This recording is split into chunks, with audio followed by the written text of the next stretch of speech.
Welcome back, Lelanders, to a new episode of Clone Evolution. Clone Park Edition. Now, I've got some good news and bad news today. Good news, I've been busy doing a lot of stuff. Bad news, I missed the most rewards I've ever missed playing Clone Evolution. It's basically like 2 days of not playing at all. So we fucked up. We didn't get our Clone Legion battles done. Sorry, Clone Legion. Who knows, I could have lost every battle, but I don't know, man. I really wish I could have made it in time. Alright, 3-star Tengu. Do we got enough to take him down, you think? I don't know, let's try it. What the fuck? What do we got to lose, except for all of our points? No, I had a fucking adventure the past 2 days. So I'll fill everyone in what happened with that. Nothing too exciting, but... Oh, the big exciting thing that happened today is Canada's next big round of protests began in Ottawa. Fucking massive. So, yeah, and then Canada went all out this time. They bussed in, I think what they say, 1,000 police officers.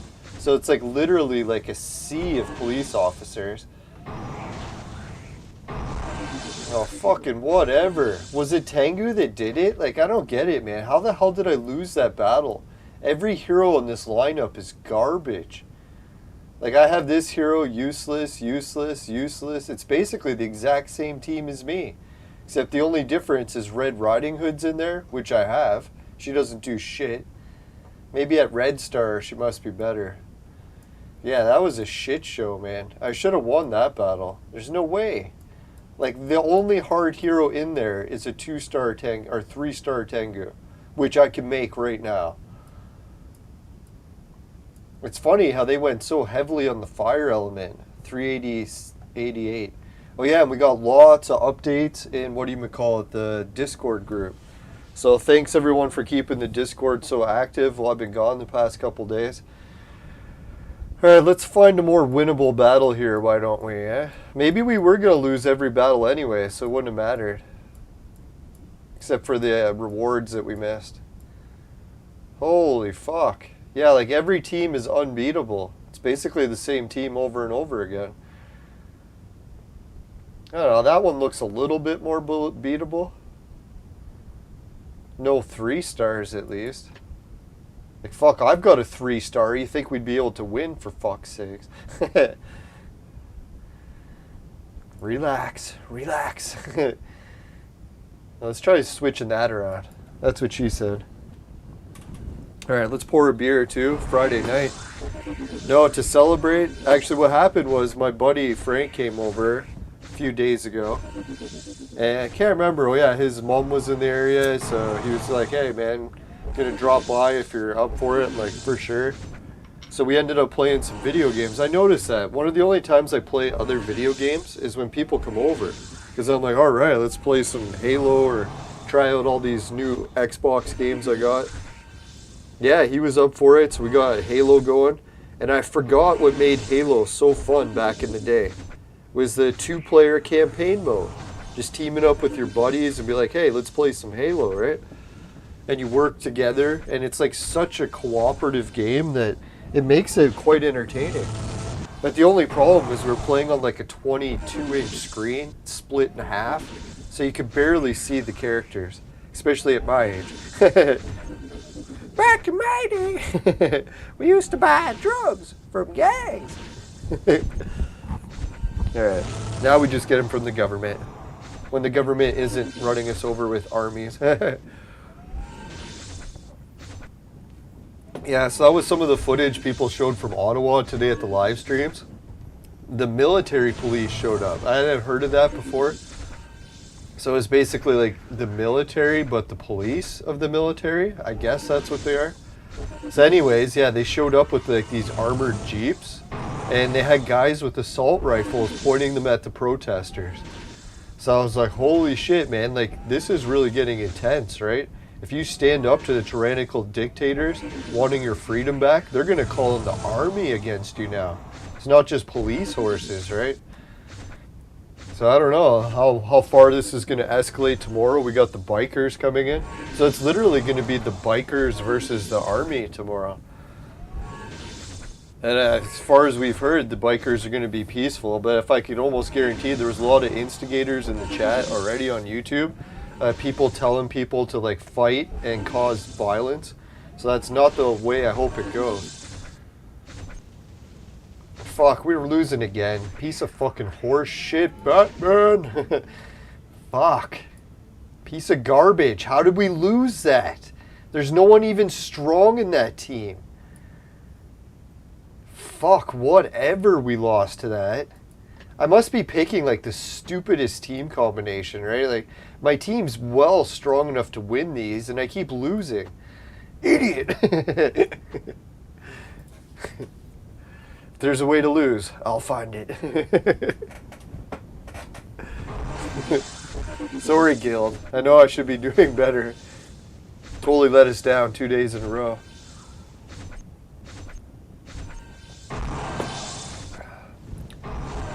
Yeah, so the Canada protests, I'm almost thinking I should be in Ottawa, but the amount of people that are already recording it is ridiculous. The only thing that I could add to it is maybe the VR aspect, but... You know, one of the guys that's filming the protest downtown in Ottawa, he revealed how he's getting such clear footage, because he live streams 1080, and guess how he does it? He uses the 5G network, well, the network we're not allowed to talk about. Oh yeah, the other big news in Canada is over hundreds of kids have now developed a very rare side effect from it can't be from this. That's even funny. The government's even started saying that. They're like, it can't be from this. It's like, okay, so what is this giant outbreak of liver disease coming from then? And it's hitting kids the worst. And that's why I was having an interesting debate with someone today. This happened before with the heart attack symptom. They're like, there's a heart attack that's allegedly coming as a side effect from this, and it's only being reported in kids. And then some doctors are trying to say, I can't remember if it was on Joe Rogan's show or just doctors in general, they're saying that that's actually not true, that it's actually only affecting kids. We have to say we agree with the World Health Organization, CDC, and if we don't, we could be punished severely. Well, yeah, and YouTube upgraded its terms and Google Sense and all that. And they just wanted to make it clear that they can cancel your payments at any time for any reason. So don't get your hopes up that you can actually make a living from it. I think that's probably one of the legalities they run into in Canada. Because I'm pretty sure in Canada they have some sort of labor laws where if an employer is just going to fire you, they can't do it for no reason. They have to have like actual legal recourse of why they're firing you. So I don't know how that's going to work with Google, making us sign that document saying they can fire you for any reason. Because I was thinking, geez, that's kind of breaking Canadian labor laws as far as I'm aware. Maybe it's not. That's how it probably works with contractors. They can just fire you for any reason. And then that's different than a regular employer. That's probably what it is. So anyways, what these doctors were saying was that the heart attacks are not rare in adults and only in kids because of the way they're reporting it. And then people are like, what do you mean? They're like, well, the reason why kids are the only ones suffering the heart attack symptom is they're the only ones eligible for the criteria. And he's like, what do you mean? He's like, if anyone else over the age of 18 has a heart attack, it's ruled natural causes because they're an adult. So it's literally impossible for an adult to have the heart attack symptom be counted in the test results or the total tally. He's saying that's why it's only kids that are being reported for it. Because when it's someone under 18, they can't write off the death as a natural cause. Because then someone's like, what the fuck? It was a kid, right? How can it be a natural death if they're under 18 from a heart attack? So that's where they're getting at the point where now this liver disease side effect. They're like, oh, it's only being reported in kids. It's like, why is that? Because the kids are the only ones that are actually eligible to be recorded as a case of a side effect. If it's someone over the age of 18, then they obviously caught it from something else, right? Because they're an adult. So that's kind of a fucked up situation. Praying for everyone that took the drugs, man. I don't know if it's going to cause this liver disease for everyone. Let's hope not. Not that I want it to just happen to the kids, and who knows, maybe it is a completely unrelated incident. I would just be a little skeptical when you're taking an experimental drug that has listed side effects of causing the thing that is outbreaking. Or that could be not a good conclusion to make. No, to be fair, like my one friend brought it up, he's like, what about the babies? And I'm like, what do you mean?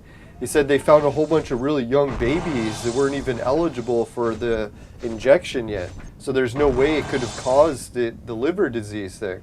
I was like, wait a minute, don't you remember that study? He's like, what do you mean? They showed that if the mother takes this, the baby already gets it naturally, like through the mother from this. So when they were bragging that babies would have the same effect, that's where those babies came into the study. Sure, they were too young to get it from an actual injection, but they did have it from their mother. I shouldn't laugh. It's horrible. I have to laugh to relieve stress. Not because I'm sick.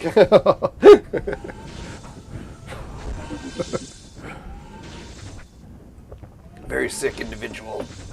No, that's one thing one guy, he was posting in the chat. He's like, Leland! Oh, let's put it. Why do you have that creepy fire scream? I hate it. I'm like, well, it kind of reflects my true personality. I'm sorry if you hate me.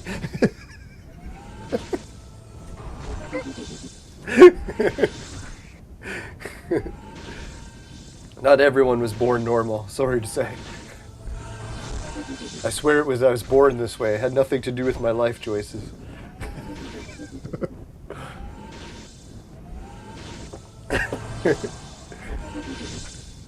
Oh yeah, so yeah, what was I so busy with the past few days? Is when we were playing the video game Halo, I seen it, man. I'm like, fuck, I can't wait to get my new TV. Because if I wait, my friends keep coming over and they're like, man, your fucking TV sucks. We can't even play these video games. So I'm like, fuck it. I'm just going to break down, buy a cheap TV from the local ads. Call them Kijiji here. In the States, they call it Craigslist. So anyways, I break down like, you know what? I'm going to put a cap of $100 so I don't spend more than $100. I'm just going to buy the nicest TV I can for that and just have it sort of as like a junker TV to tie me over until I actually spend like $500 and buy a real TV up north or wherever I end up staying long term. Who knows? Maybe Cancun after all. No, I'm just kidding. Now, if the protests in Canada even allow us to travel to Cancun, I'm not even allowed to go yet. Thank God I didn't buy that place.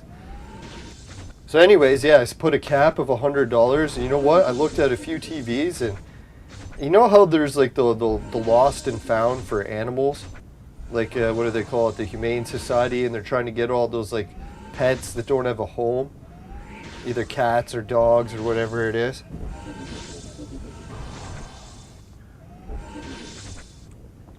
So that's what I started to notice, is when you go into the Kijiji ads, that's what it's like for TVs now. There's people literally, like shitloads of people, that are just going through TV after TV after TV.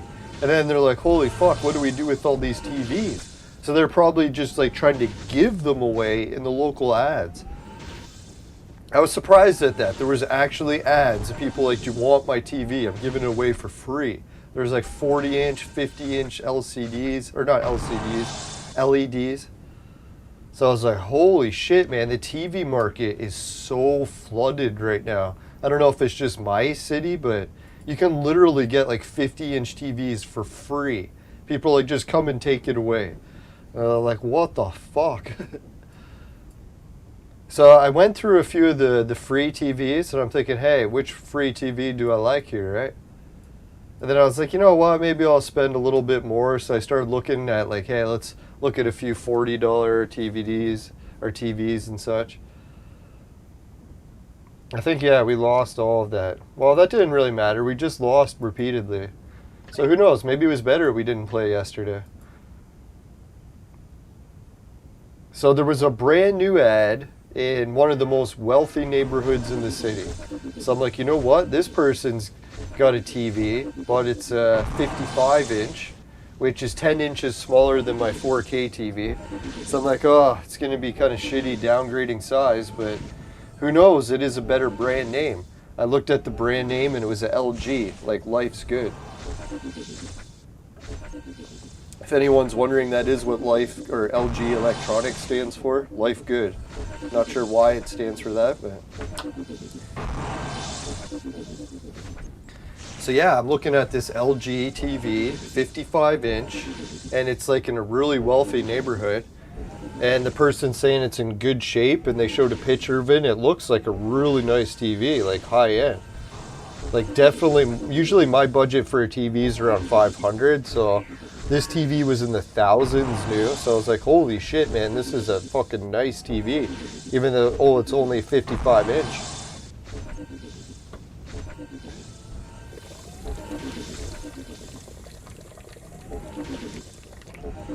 Oh, and it was a smart TV. I've never had a smart TV before, so I'm like, you know what, this 55-inch smart TV for $100 actually might be a good price and a good deal, because it seems so modern. I was really hoping it was going to be 4K, but I didn't want to harass the guy and ask him too many questions, because I'm like, man, looks like the nicest TV on here, most reasonable price. Hey, Ludo, how's it going? Yeah, we'll cover all the comments from the Discord as soon as I finish the TV story. Excuse me. Sorry, I am vaping still too much. I'm going to try cutting back on the vaping next month again. So anyways, when I got this TV, I was like, holy shit, I got to the guy's place. It's such a modern TV. It's like the LG super thin TVs. So even though it's 55 inches, it's like as thin as my thumb. Like my thumb is probably even thicker than the TV. So I was like, shit, man, this fucking TV's sick. And I got my hopes up that it was 4K. Oh, LG used to be Lucky Gold Star, but they ended up changing the Gold Star. It used to be junk. You know, I actually remember Gold Star. I'm trying to remember where. Wasn't there a 3DO console made by Gold Star? I remember there was the Panasonic, there was another company, and another one. Can't remember the three companies that used to make 3DO. If anyone knows the answer to that. But yeah, that's interesting. It used to be called Gold Star. So anyways, I got the TV home, I hooked it up, I'm like, fucking smart TV. It comes with like a remote that has a mouse wheel, so you can like wheel it and click it. Oh, and it's got the Wiimote. So it's like you can actually move the controller around like the Wiimote, and it doesn't have a sensor bar. So I'm like, how the hell does that work without a sensor bar? So I'm like, dear God, this TV is so advanced, it must be 4K. And guess what happens? The resolution comes up and it's only 1080. I'm like, no, I got a 1080 TV. And I started getting so disappointed that, sure, I only paid $100, but I wanted to get at least a 4K TV. Because 8K is starting to be more popular. I'm like, 1080 is like 2 generations down, right? But then you'll never guess the good news. I looked at the remote and I'm like, wait a minute, it has a 3D button. I've never had a 3D TV before. So I contacted the guy that sold me the TV. I'm like, hey man, did this TV come with any 3D glasses? He's like, oh yeah, it did. Sorry, I forgot to give them to you. He's like, if you come over, we'll give them. I'm like, all right. So I went over, picked up the 3D glasses. Now for me in 3D, I've done it since I was a kid at Ontario Place. And they had a 3D movie theater in this giant like golf ball dome. And it was like the best 3D ever. Like when you watched it, images would hit you right in the face. That's how far the images would come right out of the screen. So I was like, holy shit, man, 3D, even when I was a kid, fucking kicked ass. And then I went and seen 3D again when it got more modern. I think, what was it, the year 2010 or something? So anyways, when 3D movies got popular, I went and saw them in the theater. And it was only okay 3D, right? Like maybe Avatar, was it 3D? But anyways, yeah, that 3D would come out, but not all the way out, right? It sure would look cool that it came out, but I kind of preferred when it went right in your face, right? Pardon the puns. So anyways, I booted up this LG 3D TV, expecting like the really low-end 3D that doesn't work very good. I put on the glasses, and my fucking mind was blown. LG, whatever they did with their 3D TV technology, it is fucking insane. It's like really good. Not that insane is good. I don't know why I use that as a reference, but yeah, maybe no, just we won't go there. So anyways, I was like given 11 out of 10 stars. I was blown away how well the LG 3D works. And the funny thing is the glasses, they're not electronic with batteries. They're just regular glasses. And they're actually very lightweight and comfortable. Well, yeah, and that was the thing. That was the problem. Where do you get the 3D content normally? A lot of things aren't even 3D, right? So what LG did is with this latest 3D TV technology, they actually put a button on it for hitting 3D. It brings up a menu, and then it asks you what type of 3D you want. It says, do you want split screen 3D, like sideways? Do you want stack 3D? Do you want the red and blue 3D? Or do you want the, what was the other options? I think there was a few other ones. So anyways, I went through the list and tried all the different options, and some of them were okay. Oh yeah, one of them was actually 3D on the fly, where it'll take any show, any movie, any video game, and convert it to 3D for you, even if it's not native 3D. So I tried that feature, and the images were actually coming out with like depth. So it was weird, even though it wasn't really 3D, it looked somewhat 3D. But guess what happens? I changed it to YouTube, and I looked up the double image 3D. You know, like it's two screens of the same thing, just one beside each other. So I loaded that up on YouTube and hit the 3D button for that. Then all of a sudden the images started going push, push, push, hitting you right in the face. Actually, it was funny because I turned it on. I'm like, hey, Mom, try out these glasses. See what you think of it. She puts it on. She's like, and she's like moving her head trying to like dodge the images coming out of the TV. I'm like, Mom, don't worry. It's just 3D. It's not really coming out of the TV. And she's like, holy shit. Without the swearing, right? Yeah, that's what I was wondering. So maybe all the VR content would work then, because doesn't it use the double image stacked shit? And it was just like augmented reality, where it looked real, but I could still see everything around me, right? Because I don't have that idiotic headset on. It's just regular glasses. I could even go get the glasses in the remote once I go get another beer.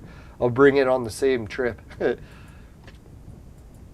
So I don't know if anyone's ever thinking like, oh, I don't know, is 3D TVs worth it? I used to think it wasn't worth it because I was like, shit, man, buying a smaller TV, lower resolution, and it's like $2,000. Like, I have to be fair, I wouldn't pay $2,000 for it, but if you can get it for like $100, oh yeah, it's definitely worth it. Like, I would even pay $500, I think, for 3D. 1,000 would be pushing it because, yeah, that's just out of my budget for anything, but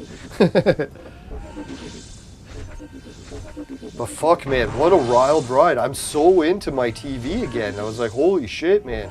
I so underestimated how I would like 3D. And the fact that it can play it for video games, I'm going to boot up Halo soon and turn on 3D and see what it's like. Not to mention I could get all my old 3D games from retro consoles, like actual 3D games, and then try those and see how they work. Hey, Steadfast, how's it going? Holy shit, that's a cool icon. Oh yeah, that reminds me, I was hoping Steadfast would tune in. She shared some awesome images on the Discord, we'll check it out. Now, some people like to share rock images, and I'm kind of into the Stonehenges and Easter Island stuff. So Steadfast was sharing some of the image. I'm hoping that's up north. That'd be awesome if I could go and check that out. It does kind of remind me of the Easter Island Moai, or however you say that. So yeah, that's thanks Steadfast. Who else did we get images from? Oh yeah, Con. He ended up booting up one of those gold fragments, and they gave him Poet Williams. Yeah, so don't get your hopes up, everyone. When you do that draw with the gold fragments, they usually give you the worst gold possible. Remember when I did it, didn't they give us something like, who was it? I think it was Alex or someone, I can't remember who they gave us. Yeah, there's a new hero that came out. I was actually going to make her the whatchamacallit, the screen cap, but I forgot. So, yeah, someone got VIP 12, so congratulations on that. Holy. Oh, it's the Emperor. Looks like he's got VIP 12. There was his draw. He got David, Arena Girl, and Hanzo. So congratulations. That was a fucking epic draw. God, save some of the good luck for the rest of us, why don't you? Just kidding. Nah, I try not to make fun of other people's success. I notice that in life. I usually see everyone around me very successful. Try not to be too jealous. It'll be my turn one day. One day. Oh, fuck. Worldson posted. He actually got Beowulf. Congratulations. Holy fuck. Yeah, I'm very close to Beowulf now, thanks to the new heroes that came out. We'll check it out soon. And I'm getting really hyped for my trip up north. Like, part of me is nervous to, like, travel. I haven't traveled in so many years, but I'm getting more and more used to going out on the road and crowds. I got a big party coming up on the 4th. So once I've been in, like, a giant party, like at the Sky Dome, and that should get my fear of crowds over. If I'm still afraid of crowds after that, I don't know what.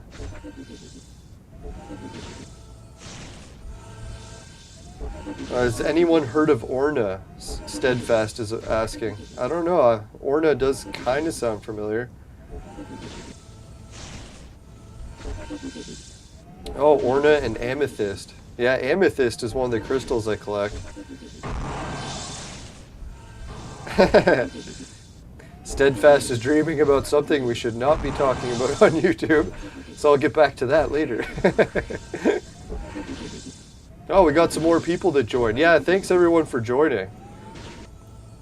So yeah, I think, what did they say? The frickin' Discord server's over 60 people now. Holy shit. Wow, thanks everyone. Yeah, I haven't drawn any clones yet, and I'm not sure we're going to. Let's cover what happened. One of the viewers was asking last episode about what the hell is the best time to do the draws. And then I was trying to explain, sometimes you can save it for the event, and then sometimes there's a bonus event on top of the regular event. So it's like double the double, quadruple rewards. 4 at the same time instead of 2. That's more than I can handle. No, I'm just kidding. Alright, get mine out of the gutter. Oh yeah, I got some good news too. My buddy Frank, that he likes to help me with different projects.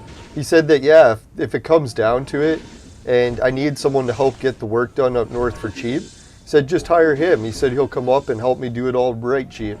I'm like, really? That was super nice of him. So I don't know, I was almost thinking, like, I don't have a lot of money to pay him, so maybe I'll offer him, like, hey, if you ever need a place to store stuff, maybe just give him one room in my house for helping me fix the place. Because, yeah, really, if I try to do everything on my own, I'll probably never finish. So sure, it seems a bit ridiculous to offer someone a room in my house for free, but man, if they help me get it to the point where I can actually use it, I think it's worth it. Yeah, my buddies, I've had him as a roommate before, so if I offered him one room in the house, it wouldn't be that bad. And who knows, if I fix my garage and house, maybe I could offer him a room not even in the same building. Yeah, I don't even know if he will take the room offer. He might even just do it for free, we'll see. But I'd have to give him something. I know he's kind of in a bind too, because everyone in my city is facing the same thing. Rent is getting so expensive, no one can afford it. Oh, Augusto, Steadfast, Alt Stinger, Ludo. Wow, thanks everyone for joining the chat. Now, I've gotten a few good ideas actually for the past few weeks about what I could do once I'm up north to raise some income, so that I'm not just totally broke if I go up north. And yeah, we'll see if any of them work out.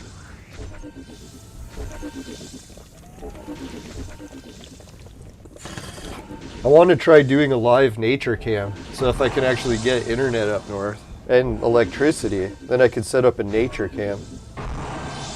And I looked into getting a weather tower, so it's like I can, or an antenna tower. So I can just build an antenna tower, attach it to the side of my house, and then put a camera on the top for YouTube. So I'll point it at Mount Keminus, or maybe point one at Larder Lake.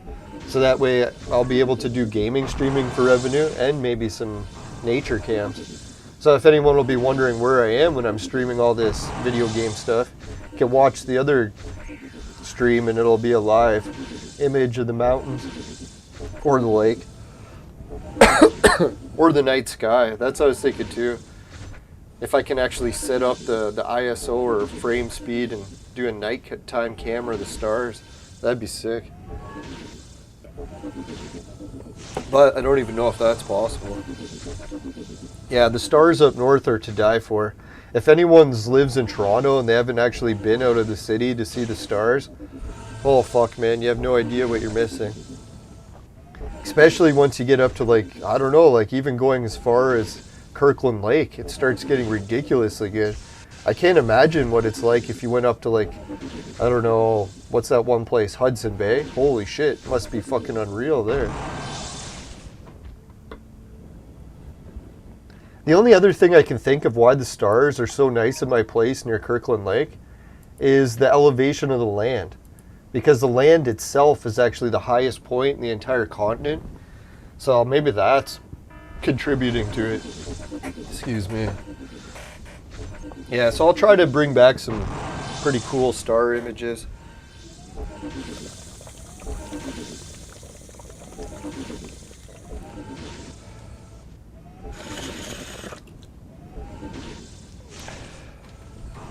Yeah, that was not tasting the greatest. Is it already dead? No. Yeah, so I hope everyone else is having a good weekend. I know I was watching a little bit of TV and I'm like, man, I want to play some Clone Evolution. I was hoping some more people would be up. Tomorrow is going to be an epic live streaming day where I'll probably live stream like another 10-hour marathon. We're going to be covering a lot of the events in Ottawa. So if anyone wants to tune in for that, I got to save some energy so I can't really stream too late tonight. Probably only go 2 or 3 hours.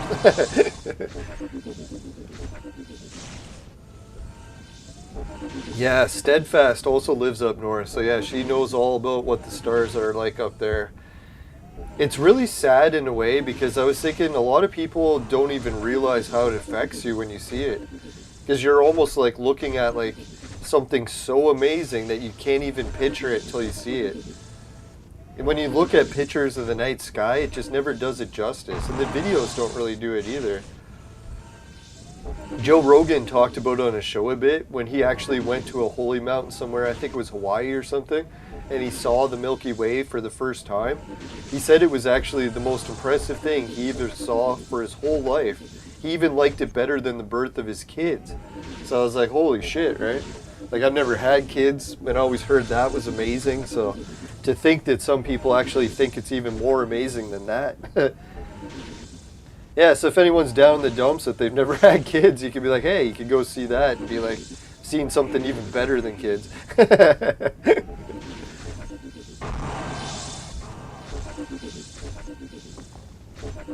Oh, Belius is here. He says, no, weekend is shit. I'm working 30 hours these 3 days. Holy shit.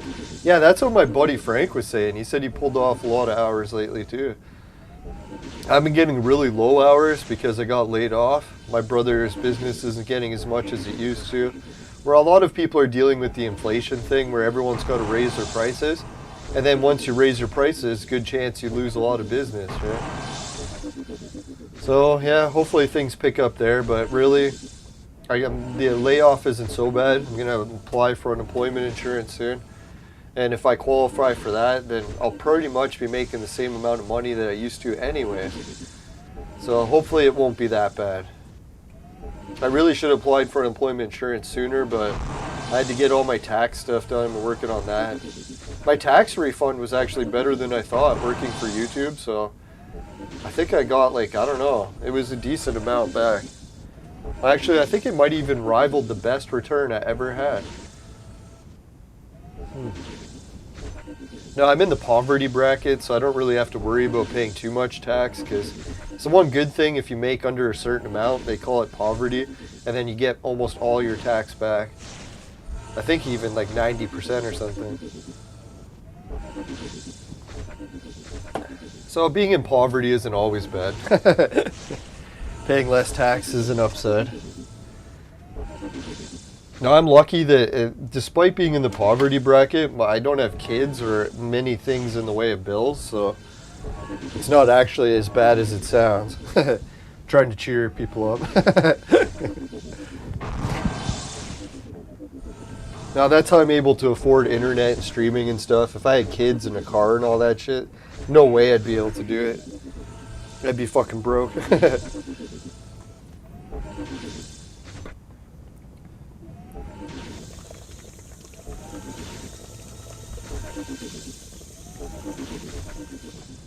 Yeah, so today I got back on the road, did some biking. It's nice to get some exercise. Holy fuck, man. The whole city is already filled with like tons of hot babes just going around jogging everywhere. It really motivates me to get my fucking fat ass back in shape. Man, oh man. Lots of good looking guys around the city too, if the ladies are looking. Or guys, you never know. To each their own.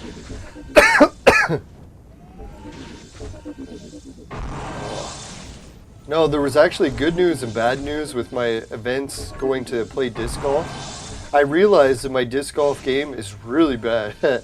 It's I'd like to blame it on just the discs, that the discs aren't working great, because I really don't even have the discs I used to like because I stopped making them.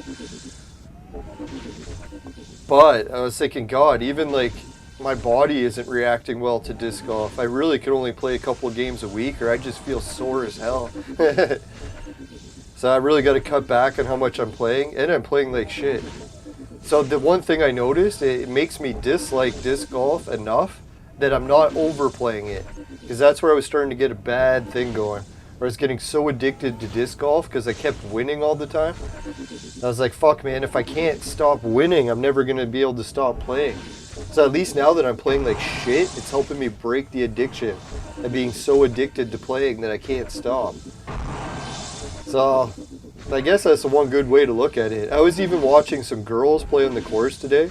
Not just because they were wearing short shorts, but no, they were throwing the disc farther than I could. I was like, oh man. If that doesn't make you want to quit, I don't know what does. Getting outdrove. Well, not that there's anything wrong with that. I'm sure there's a lot of women that have better technique than guys, and it's not always about muscle when it comes to disc golf. But man, it's just frustrating watching someone half your size and half your muscles just throwing it like way farther than you can. Oh well. That's the thing about being human, right? We got to accept the fact that we're not always going to be the best at shit. Eventually, your body's going to age. Back in my day. All right, let's do some skipping. Let's get to some more action here. These battles are taking forever. I was tempted to watch to see what was going to happen, but that was not fun. Holy shit, we can almost beat this. If we get it up to 98, 900, should we go for it? Let's do it. Alright, we just got to change this up a bit. That's what she said.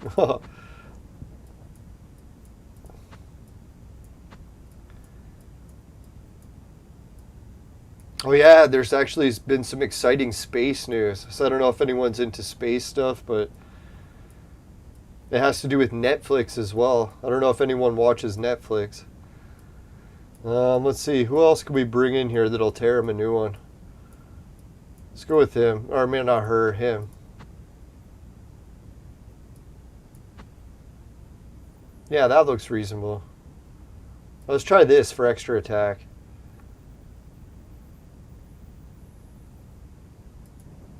No, every network is picking up different space-related shows because if anyone hasn't heard, one of Trump's last things he did while he was going, well, I shouldn't say last, I should say near the, yeah, I guess reasonably near the end, is he started up the moon mission. So we're going back to the moon with a manned mission or I should say woman's mission, because apparently they're doing segregation this time, where only women are allowed to apply, which is kind of weird because before they said that it was sexist because men went to the moon, but I think back then it was open to anyone, so anyone could apply, and it was just men that won the seats to go. But now they're excluding men, so men actually aren't even allowed to apply anymore. But anyways, beyond the point. So everything is hyping up in different TV networks because they all realize that, hey, space exploration is the next big thing. So Disney did all their Star Wars shit, whoever owns Star Trek did all that shit, and then Amazon's coming out with their new Stargate franchise that actually might get canceled because after unionizing, Amazon saw their biggest falls in profit ever. So all the people that unionize might actually lose their jobs. Can you imagine that? That's what happens every time. It's like all the different factories in my city that unionize, they went bankrupt within the same year. So it's like, yeah, it's nice striking and getting all these raises, all these sweet benefits, but then you end up losing your job, right? Because companies can't really afford to pay people that and still profit. So I don't know, maybe the profit losses in Amazon or something else, but I don't know.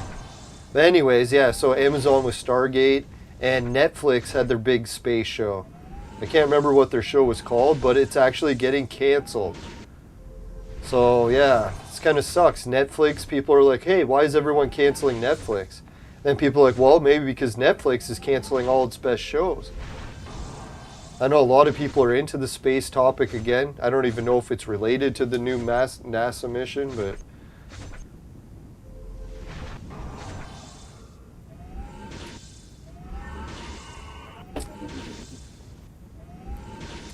Oh, yeah, your grandma passed. Sorry to hear. Yeah, I miss my grandma too. I don't have any grandparents left anymore. My last grandma died, and I don't even want to get involved in talking about it, but yeah, it was a pretty terrible way she died, and yeah, I still really miss her bad. Now, that's what I was kind of thinking, like family-wise, I really did see my whole life collapse within the past few years. Like everyone that I used to hang out with died. Kind of really sucks. No, because I was thinking, it's like my grandma, she was one of the only people that I would still go to visit, and yeah, when she passed, it's like there's one of the last people gone that I used to visit. My uncle, my aunt. My aunt hasn't passed yet, but she sadly is not in good shape. I don't know how much longer she's got, but I don't think it's very long. No, luckily my mom's still around, but yeah, to be fair, like, I don't know. She's not going to be around probably much longer either. Everyone's getting old. Yeah, so that's why I kind of look down in the dumps. So yeah, everyone's died that I used to hang out with, but you reach a point in your life that you can't get too down the dumps that everyone's gone. You just got to try to rebuild the best you can. And that's the one thing we're lucky in life. It's a big planet. There's lots of places you can go. That's the one thing I was thinking. That's the main reason I kind of want to move so bad. Everything about this city is kind of reminding me of things that are in the past. It's like people that used to be alive. It's like I wouldn't mind to go to a place where I can make new memories, where not every corner I go around I'm looking at like a room where someone I used to know just isn't there anymore. But who knows how much I'll like actually moving to a new environment. One of my favorite YouTubers was actually talking about that vegetable police. He said he ran into the same problem. He said his life really hit a brick wall and he was going nowhere. So what he did is he moved to Thailand and he stayed there for like 2 years or whatever it was. And he turned his life around. He said when he was in Thailand, he was just getting everything done. His YouTube channel exploded. He started getting books and music and all this stuff out, and he turned his life around. And then he said once he turned it around in Thailand, he decided it was time to move back to Canada. But he said ever since he's been in Canada, his channel's just tanked. He said his views went way down. He hasn't gained any subscribers since he got back. And he said it was really disappointing because he's like, man, if he stayed in Thailand, he probably would have been already at 1 million subs. But instead he came back to Canada and his life went back into the gutter. But he wasn't saying that it was just Thailand that was making it better. He was saying that just going out to a new environment, not the same thing every time. That's what I was thinking too. Being in the same environment for so many years does get to you after a while. And you never know. Some people like that kind of thing, but I don't know. I like it to a certain degree. I liked being in the same place for like 40 years before it started getting to me. All right, we're at 98. We still got one free one. Yeah, so if anyone gets down in the dumps, not to offer medical advice, but you'd be surprised changing your environment, how much it can actually affect your mood. And that was funny, my buddy Frank, I was asking him, like, are you sure you could handle moving up north? He's like, man, it's the same thing I was saying too. It's like most cases, most people just stay inside. Like, really? I get it, some people like to go outdoors and do stuff, but really, how much time do you really spend out doing stuff compared to just being at home or at work? So really the environment and where you live is only a very temporary or very minor amount of your actual time.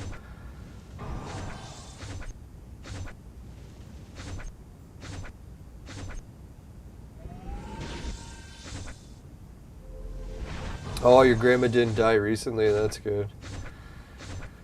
Yeah, at least you had time to get over it a bit. Yeah, that's what I was thinking, like, man, I don't know if I am going to get over my uncle too easily, because every time I see his room and all of his, well, maybe once I get all of his possessions out of the house, because I was thinking that's the real hard part, right? As soon as you start seeing, like, someone who's died, all their stuff still around, it's like, man, just brings back, well, at least I'm starting to get to the point where it's not just totally breaking down. When I try to think of my uncle, at least I can think happy about him instead of just like freaking out every time that I think that he's dead.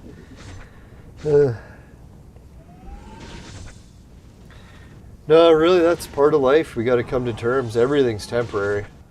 It's kind of funny how our society always gets involved in the idea that everything's going to be perfect and last forever. I wish. All right, so we can buy one thing, and there we go. Yeah, if you're in a point in your life where you got good times, try to enjoy them while they last. Who knows, even if you're in bad times, more good times could be just around the corner. It's a long life. Well, I shouldn't say a long life, but an interesting life. Rarely a dull moment. All right, I guess I'll go grab that 3D stuff so I can show it to people. And what else will I grab? Oh yeah, beer. And what else? Oh yeah, and the remote for the new TV. So I'll be right back. Hopefully I can beat this mission ending.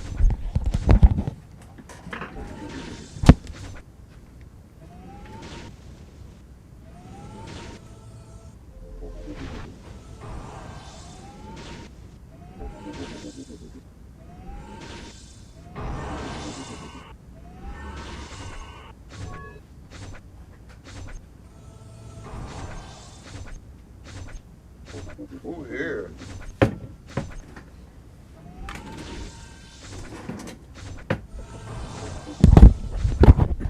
Man, I must have drank that first beer pretty quick. I actually got a little bit of a buzz for me. Excuse me. It's always nice from one beer. Alright, so here's the 3D glasses. I'll put them on right now, even though I don't think it does anything for these. No, it doesn't do anything. So this is just an idea of what the 3D glasses look like. They're not that uncomfortable. Like, they are very thin or lightweight, and the lens part is actually pretty big. So you can see a little bit of the frame block in your vision, but not that much. It'd be kind of neat if they made like an all clear version. That'd be sick. So you couldn't even see the lens frames.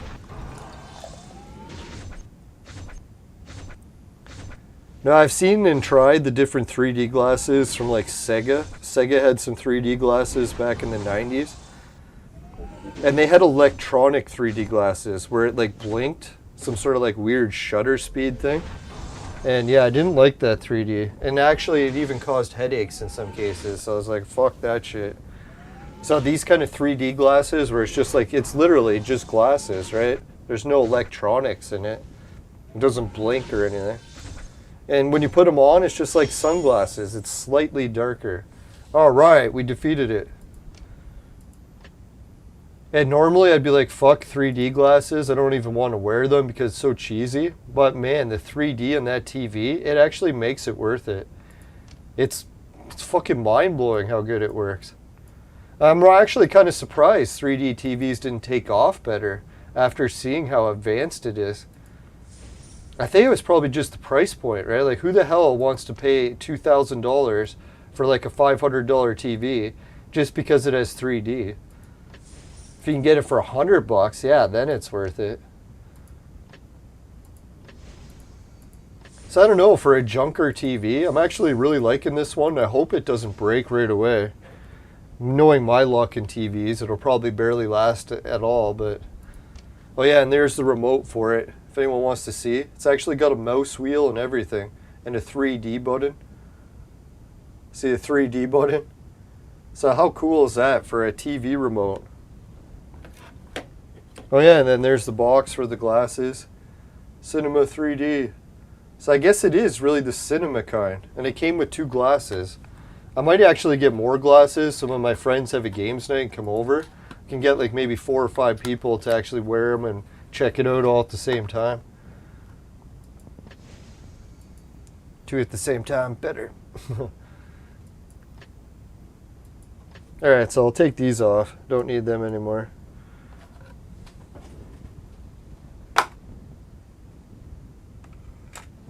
Yeah, so I guess I'm very late to the party when it comes to 3D, but I don't know. I just was very skeptical 3D at home was actually going to work good. I'm blown away the LG mastered it so well.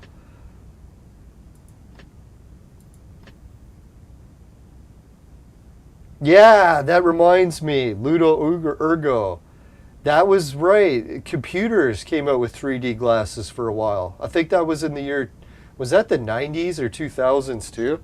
And you could play like Roller Coaster Tycoon in 3D or whatever. But I was thinking, yeah, those ones did the blinking, and I think they were electronics. And you had to get like a new video card for your computer to do it. And yeah, it wasn't worth it. The 3D just barely looked 3D. It wasn't like it was like jumping right out of the screen at you. So it was the very shitty 3D. Shittily 3D.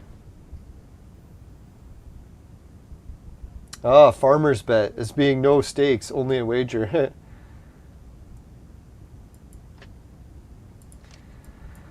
Yeah, I like it when the chat is going so much I can't even keep up with it. Sorry if I miss messages, everyone.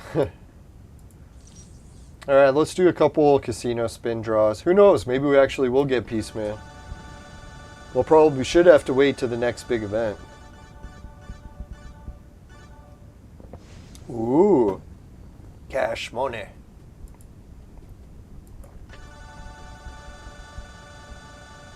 Yeah, that's what I was thinking. The computer 3D glasses, one of the main problems with it is most games or everything didn't support it. So you get it and there'd be like nothing to use it for. It's kind of like when I buy condoms. No, I'm just kidding. Oh, sorry, that was horrible. But anyways.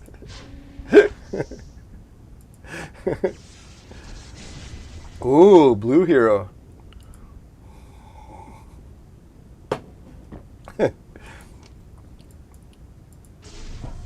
No, the 3D glasses for computer, even wearing them, I noticed it wasn't comfortable because you had the wire and there was nothing that was compatible. That's the thing with this TV. It's got a 3D button where it'll convert anything to 3D. Video games, your regular cable.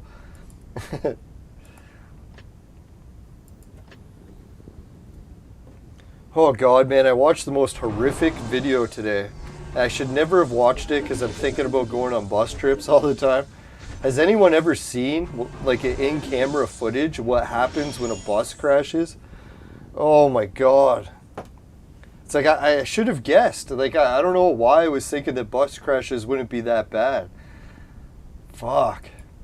No, what happened was YouTube has this like channel that shares video clips.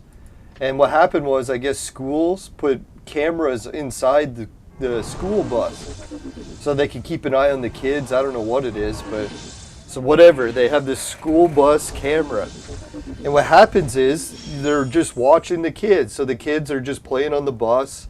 Most of them are looking at books and talking to their friends and stuff. And then what happens? The bus gets in a car accident. And they have the footage of what happens in the bus. I was like, oh my God. I don't know if anyone's ever seen it. You probably don't want to watch it if you haven't. It was terrible. So anyway, some of the kids had their windows open, right? So it's like, you know, like you slide the school bus door window down. It only goes so far. And I never realized when I was a kid, why does the school bus window not go all the way down? Now I know. It's like, oh God. So anyways, this bus, I think what happened was you couldn't see it because the camera was on the inside of the bus. So you're just seeing the reactions of all the passengers. You don't actually get to see the accident. But I think they said in like the comments that it got T-boned at like an intersection at high speeds. Like someone just smashed right into the side of the bus, right? So anyways, the bus, when it gets crushed like that, guess what happens? It flips. So the bus just goes flying through the air and it's doing the barrel roll. So I was like, holy fuck, like what happens when someone's in a bus when that happens? Can you imagine? Fuck, man, it was the worst thing I ever saw. So what happened, the kids just bounce around like they're in a washing machine. You see the kids just going, just bouncing around the inside of the bus. I was like, oh my God, you could see like their limbs just snapping. I was like, holy shit, right? Like, I can't believe they're even playing that on Facebook, man. So anyone's like, yeah, kids maybe should be wearing a seatbelt. I can see why. It's like, yeah, that whole going around the bus like a washing machine. I was like, oh my God. So anyways, what happens is the bus eventually stops rolling. And guess what happens? The kids can't even move because all their limbs are broken. And some of them went out the window and then got crushed. So I was like, oh man, anyone who came to a stop near the window. So thank God the bus windows don't open all the way, right? Because that could have been like their head that went out the window and then got crushed. Fuck, I think everyone survived the bus accident, but the kids were just screaming. It was horrible. It's like I was like gonna watch it again in slow motion, and I was like, what am I thinking? I can't watch that again. That was horrible. Jesus. That was probably the worst thing I'd ever seen, especially on Facebook. I can't believe, like, I should have realized, yeah, that is what would happen if a bus got hit. Damn. It's like never again will I get on a bus and think the same way. I'll be like, oh God, if this thing starts rolling, Jesus, you're fucked, right? Man. Now, I'll try not to think about that next time I go on the bus. I should never have watched that clip. God. No, I think if I go on a bus and they have a seatbelt, I'm putting on that fucking seatbelt, man. Jesus. I don't want to get thrown around the inside of a bus. Fuck. Man. Luckily, those kids survived, though. That's what I was thinking, man. I didn't even watch the video all the way to the end. I was like, oh... The guys that came in to rescue those kids, hopefully the bus didn't burst into flames. Jesus. Yeah, all the kids were still breathing, but they were screaming like crazy. One of the kids was screaming like, oh, my leg, it's snapped in half. I was like, oh, jeez. It was brutal. I was almost wishing that it was like a fake video after. I was like, oh, is there any way that was just animation, not real? Fuck. Like, I can't believe they're even showing. I don't know why they would show that. I think it was probably to advocates to put seatbelts on buses. I get it that seatbelts on buses provided like a whole nother range of problems that can happen, but dear God, after seeing that, it's like I would put the seatbelt on given the option. Jesus. Fuck. Now, yeah, if I had kids and I had to send them on a school bus, I'd be like, oh, after watching that video, I'd be like, man, how could you send your kids on a bus after seeing that? Jesus. Now, if anyone has to go on a school bus, sorry. Hopefully I didn't ruin or cause any fears for you. For me, I don't know, for some reason, I was kind of guessing that if a bus got in an accident, you would just stay in the seat, even without the seatbelt. I don't know why I was thinking that. I was like, oh, maybe the force wouldn't be that much and you would just be able to stay in the seat. No, those kids had no chance. They just flew around like they were like socks in a washing machine. And they were like smashing into the seats and the glass and the ceiling, the floor, just like whipping around the bus. I was like, oh my God. If that was a bus full of seniors, I don't think any of them would have made it. Like you had to be young to survive that accident. Jesus. Can you imagine the driver that caused that accident after having to watch that video of what he caused? Oh man. Well, who knows if the driver even survived. I didn't see what the accident was.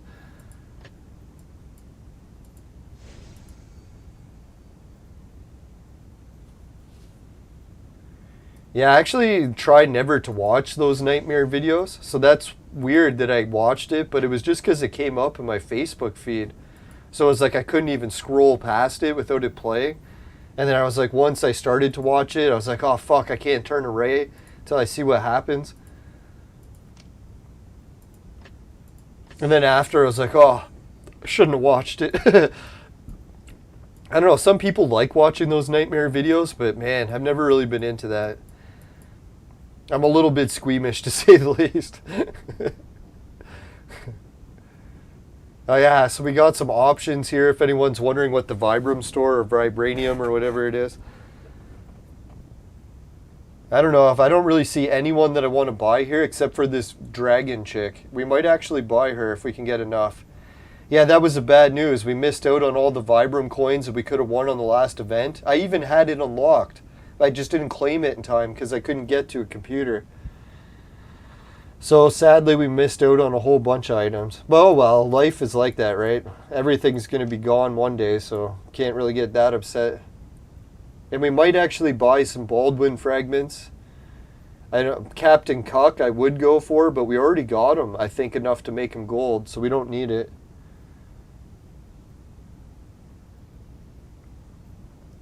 Yeah, back when I was a kid, it was almost impossible to get a ride from the school bus. Like in 99% of cases, they just told kids to either walk or get a ride with someone. I don't know what year they started like parading kids around in buses everywhere, but it is kind of weird, right? Like it's like they're so babied, like they can't even get to school on their own. Man, man, I think I was already going to school on my own by the time I was in grade 1. I think kindergarten I still walked with other kids. But then by that point, as soon as I was in grade 1, it was like, yeah, just walk to the school yourself.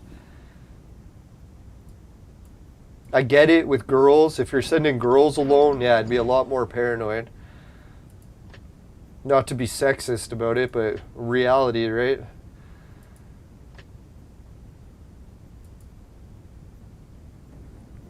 Now, the only problem I had with walking to school alone is I used to walk to school in the days when dogs were around, like dogs without leashes. So, yeah, you'd be walking to school and you'd get attacked by wild dogs. Well, not wild dogs. They'd be dogs without leashes. So there was this one house that had a whole bunch of really big German Shepherds, and they would attack us every time we walked past the house. It was actually quite terrifying. Now, the funniest part, too, is one time we got attacked by the German Shepherds, and we basically ran home. And when we went inside, it was my grandpa. He was home, and he was looking after us for lunch, so he gave us our lunch. And then when it was time to go back to school, we all started crying because we didn't want to go back. And then our grandpa's like, why are you guys crying? What the hell's wrong? Like, why don't you want to go back to school? And we're like, we can't, Grandpa. If we go back to school, the dogs will get us. He's like, what the hell are you talking about, right? What dogs? He's like, the dogs that attack us every time we go to school. He's like, I don't believe there's any dogs attacking you. You kids are just lying so you don't have to go to school, right? We're like, no, Grandpa, we're telling the truth. There's really dogs after us. So he's like, whatever, I don't believe you. Go to school. So he opens the door and he starts pushing us out to go to school. And guess who was outside? There's like 3 German Shepherds all on the front porch, just barking, trying to get us. So guess what happens? My grandfather comes out and he yells. He's like, "Get out of here!" And the dogs all just ran away. And then that was the day I realized dogs are cowards. So I never actually got bothered by dogs ever again. It's like every time a dog came at me, I would just run ahead and go, "Rah!" And the dog would just run. Even as a kid. I think what it is dogs prey on fear, right? If you run from a dog, they'll chase you. But if you attack a dog, it'll run like a coward. Well, 9 times out of 10. Probably depends how big you are, right?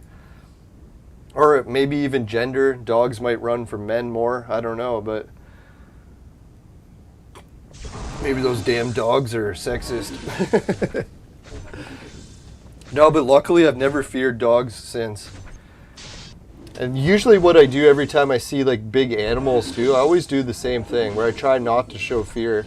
Because man, if you show an animal fear, that's when it really gets bad.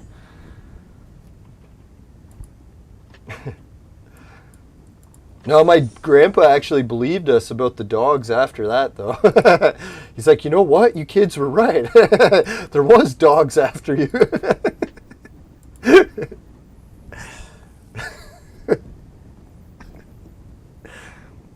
No, luckily the dogs didn't attack my grandpa. I was thinking about that, like a pack of dogs, even 3 German Shepherds. That probably would have been a pretty good battle.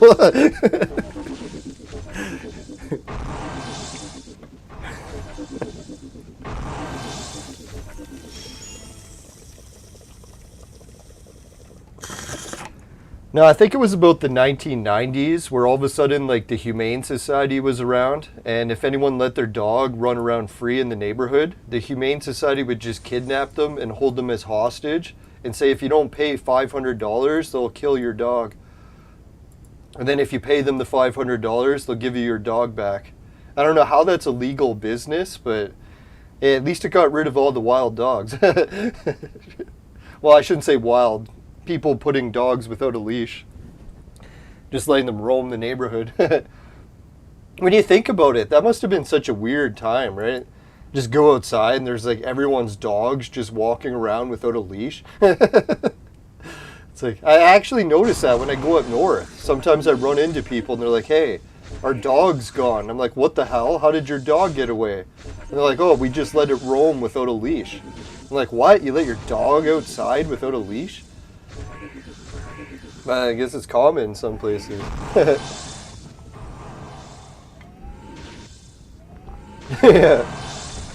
Yeah, those dogs were so funny, those German Shepherds. I don't know, maybe they weren't German Shepherds, but what was that other dog breed called? You know the one that's sort of the same height as a German Shepherd, except their fur's all black, and it's shorter, and then they have some brown hair?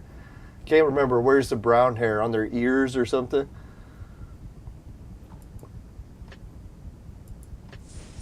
Sort of like a guard dog or whatever. Not a Rottweiler, smaller head. I got bit by a Rottweiler once, and that was one of the shittier times getting bit by a dog. It actually bit me right on the ass, and same thing, I was running away from it. That was before I learned not to run from dogs. Luckily it never drew blood, but it did sting.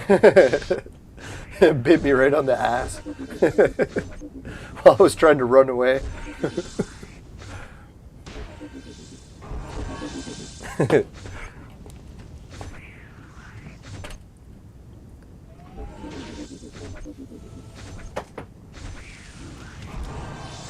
Alright, so what other news do we got? We got my 3D TV. I'd like to show the viewers how 3D TVs work, but obviously there's nothing I can show you for that. You'd have to actually watch it. So if anyone wants to come over, I don't know, maybe I'll bring the 3D TV up north to my garage if I move up there one day. That'd be kind of neat. Here I was thinking I was never going to get another big TV, but fuck, $100 wasn't that bad. I figured with my income tax coming back, at least I could splurge on a new TV.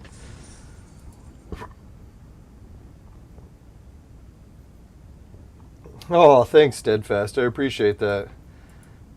No, my viewers are too kind. It's going to make me blush. Jeez. Nah, I take criticism much better. I'm so used to that. No, let's see. Alan Maitland broadcast. I'll have to check that out. Stuart McLean. Cool.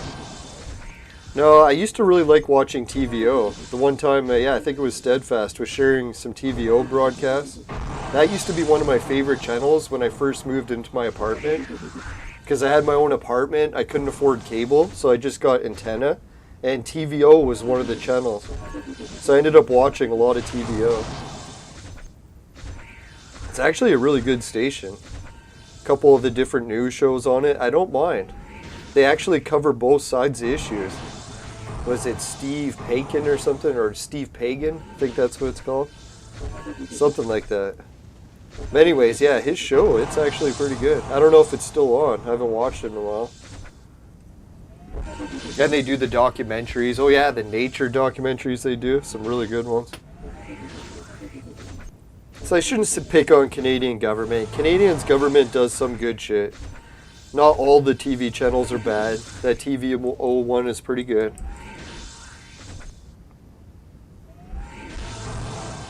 Now I gotta stop getting carried away with always seeing the negative and everything. Hate that. Get too pessimistic. Try to see the good. Or at least focus on the good.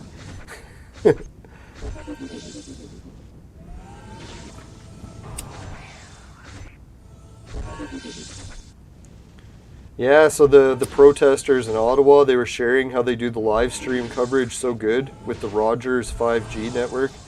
I guess we're not even allowed to say that number, 5E.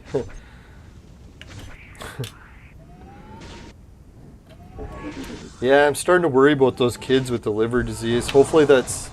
Who would know what could cause some weird outbreak of liver disease, right? Like, what has even changed? Like, everything was the same for decades and decades, so what changed? So when they're trying to figure out, like, what's causing this horrible outbreak, it's like, what has changed? It should be something like that, right? Now, that's what kind of freaked me out when I was reading the original documents about the SARS virus when it leaked out in Canada and China back in 2002 from a lab leak. But anyways... Yeah, back when they were doing the test on the vaccines or shots for those, same thing was happening. They kept getting the liver failure.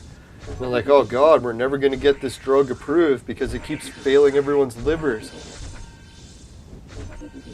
And then everyone's like, whoa, so now you got the drug out. How'd you get rid of the liver problem?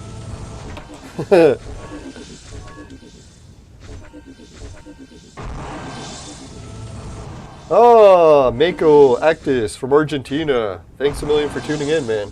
No, one of my best friends from my old job is actually from Buenos Aires. Trying to say capital city of Argentina. Or maybe he's not from there, but he used to always talk about how great the malls are there. Big Messi fan. Alright, so he wants to know, oh, thanks for watching the videos. How did I get so many levels? And how many stars are my heroes? Yeah, that's the real piss off. No one really tells you how to get the stars. So let's do that. If you go to the Darwin, or no, not Darwin. If you go to the training lab and you go to the star level, if you want to upgrade these people's stars, the gold stars make sense. You just keep going up and up and up, and you just keep paying more of these potions, right? Where is it? These purple potions. But eventually you max out all the gold stars. So then they give you a new recipe. So to get the red star, now you have to put a red hero and sacrifice them. A 2-star red hero to boot. So once you get that, then you're at 1 star. Then it wants you to sacrifice a red star hero, or red class, but they also have to have the matching element. So I was like, holy shit, that's how you get the 1 red star. Or no, that's how you get the 2-star. So once you're at 2-star and you get it, Then in order to do it, you have to match the exact same hero. So if you want a red star or 3-star reds, you have to sacrifice another Tengu or whoever it is that you're doing. So now we can look at the very last red star, see what you need for that one, because we actually have Alice up to 3. So in order to make Alice 4 red stars, which I think is the cap, I would have to sacrifice not only Alice, but an Alice with a red star. So that's how you make all those red stars. And the gold stars, yeah, you just have to use the purple potions. Oh, and some of the white stuff. Hopefully it's not sticky white stuff. Alright, that was gross enough of an explanation. Let's get on to the next part. How long does it take? I've been playing this game for about, 2 years, I think? I don't even know how long. I've done 365 days worth of live streams. So, and I think I had about a year done before that. Or not quite a year. So yeah, so probably a year and a half. Takes a long time. Alright, so how did I go up in levels so fast? I just beat all these red dots every day. So I make sure every day I at least play the game for like, I don't know, a half hour to an hour. Some people say they can get all the red dots done in less than a half hour. I guess probably you could. Yeah, so if you're a daily player. Oh yeah, and the other way I did it was I did deposit once. So I paid the developers once. Where is it? Oh yeah, and I got VIP level 4. So how did I do that? I went to here and I bought the lifetime membership. Because I figured I wanted a reward that would give me a lifetime of actual bonuses. Yeah, so I bought the lifetime card. So that really speeds it up. Like if I had to compare how fast it was going, I swear the lifetime card probably doubled the speed of how fast you level up. Not like literal levels, but just how much you get the items faster.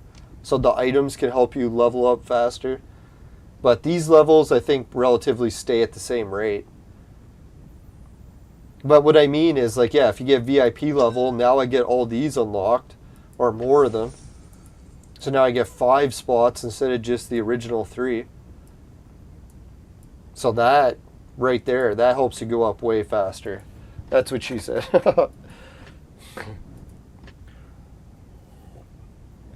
Yeah, no problem. No, sadly, I think my friend from Argentina, he used to tell me about his uncle, and his uncle had some really good beef cattle farms. He said you could just like have fresh beef where like the cow would, or I guess, yeah, cow or bull would just be slaughtered. So I was like, it hadn't even been frozen yet. But sadly, I think he died of a heart attack pretty young. Could be wrong about that. Might have been a different uncle he was talking about, but... Oh yeah, and yeah, what else was cool about Argentina? Oh yeah, he would tell me his trips about Argentina, and sometimes he would come back from Argentina, and he would get a parasite, like one of the bugs. I forget if they call them sweet bugs or what it is, but anyways, they burrow under your skin, and they lay eggs. So he said he'd be in his class at his school in Canada when he got back from his trip, and he said some of the eggs would start to hatch under his skin. So then all of a sudden, like, an insect would like hatch out of his skin and crawl out, and all the girls in his class would just scream. He'd be like, "Don't worry, it's like a common bug there," or whatever. I was like, oh my god, seems really foreign to Canadians. Because yeah, the worst bugs we have are, well, I guess ticks with Lyme disease, but those are pretty bad too. Arcade, was a potato bug? I was trying to remember the name of it. I think Mexico has them too.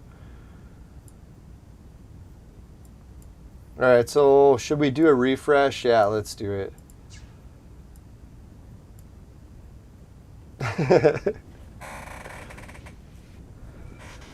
Yeah, what kind of jobs have I done before? Oh, yeah, with my friend. I used to work at a golf course with him. We were doing the property maintenance.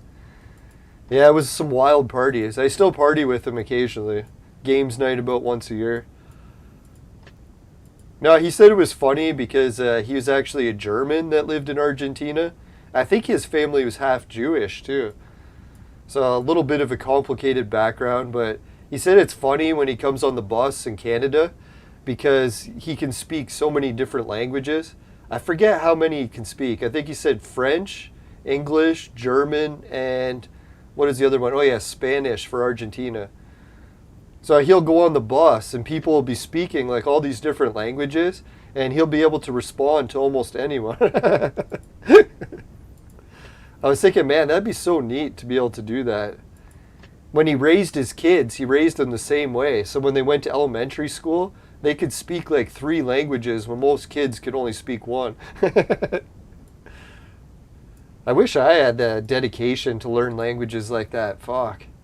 So lazy. I've tried to learn languages, but it never goes well. Even French. I took so many French classes. Barely learned a word. Fuck. I think I took like near 5 years of French classes. Came out of it with like maybe 10 words. I don't even know if I remember half of those.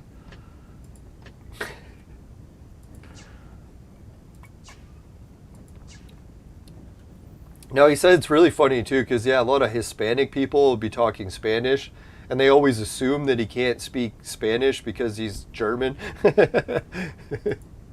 But he's like fluent in Spanish more than any other language, I think.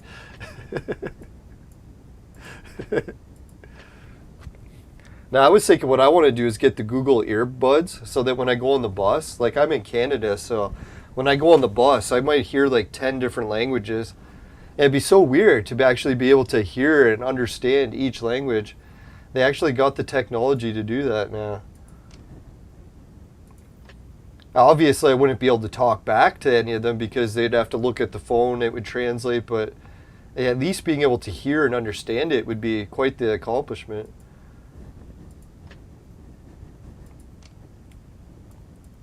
Now, I think if I had to pick one language to learn, I don't know. For a while, I was thinking I always wanted to learn either like Japanese or Chinese because I wanted to travel in Asia. But recently, I've been looking at some South America places. Even Brazil, man.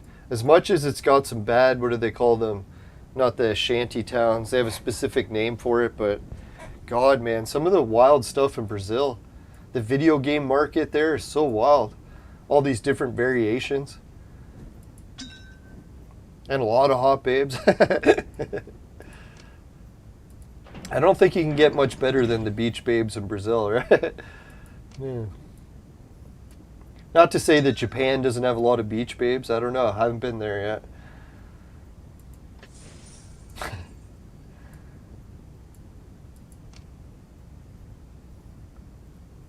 Yeah, it is almost becoming like Star Trek, right? Like how advanced our fucking technology is getting. That's why I think holograms, they gotta be close. Because it's one of the last technologies we haven't mastered yet from Star Trek. We even have the fucking like medical tricorder devices now. I don't think they use them very often, but they got them. We don't have warp drives, but I guess we're getting closer to that.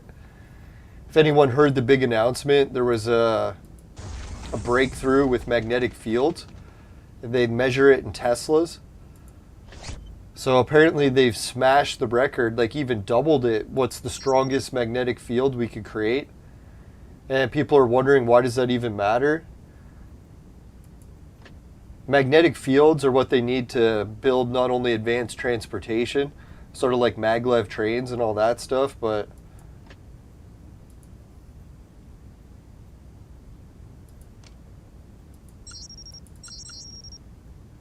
what's going on? Why can't I click anything? Fuck, I wish this was easier to understand. Maybe I have to do a return voyage? Is that what it's asking me to do?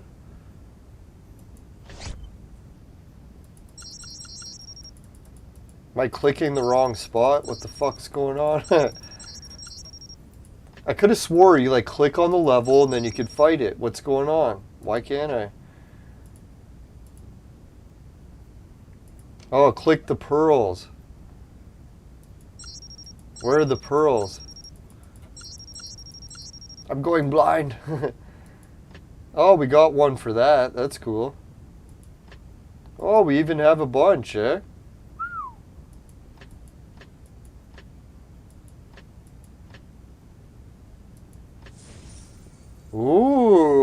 Interesting. Thank you, viewers. That was wild. What did that do?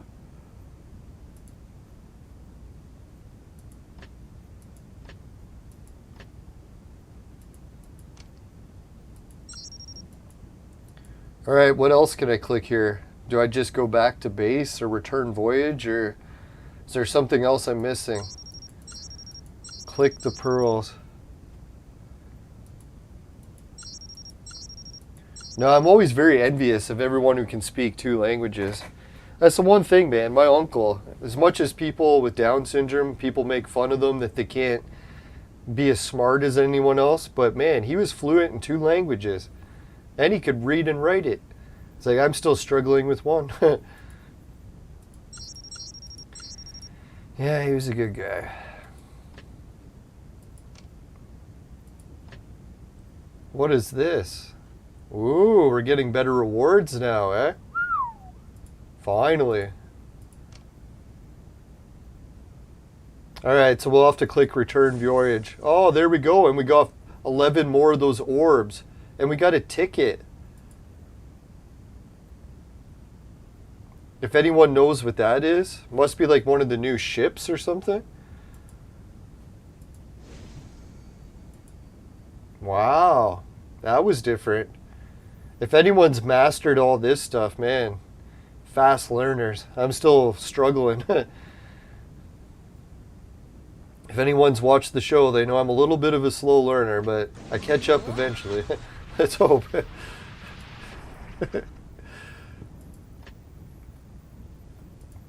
That's why I find it so funny when people call me smart. I'm like, well, I guess, but smart, but damn slow.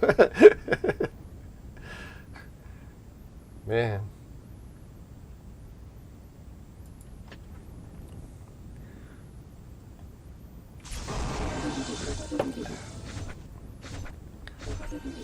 Yeah, that Ottawa protest tomorrow, man, that's going to be wild to watch on TV, because that's the bikers facing off with the military, and that's probably not going to be a real face-off, let's hope.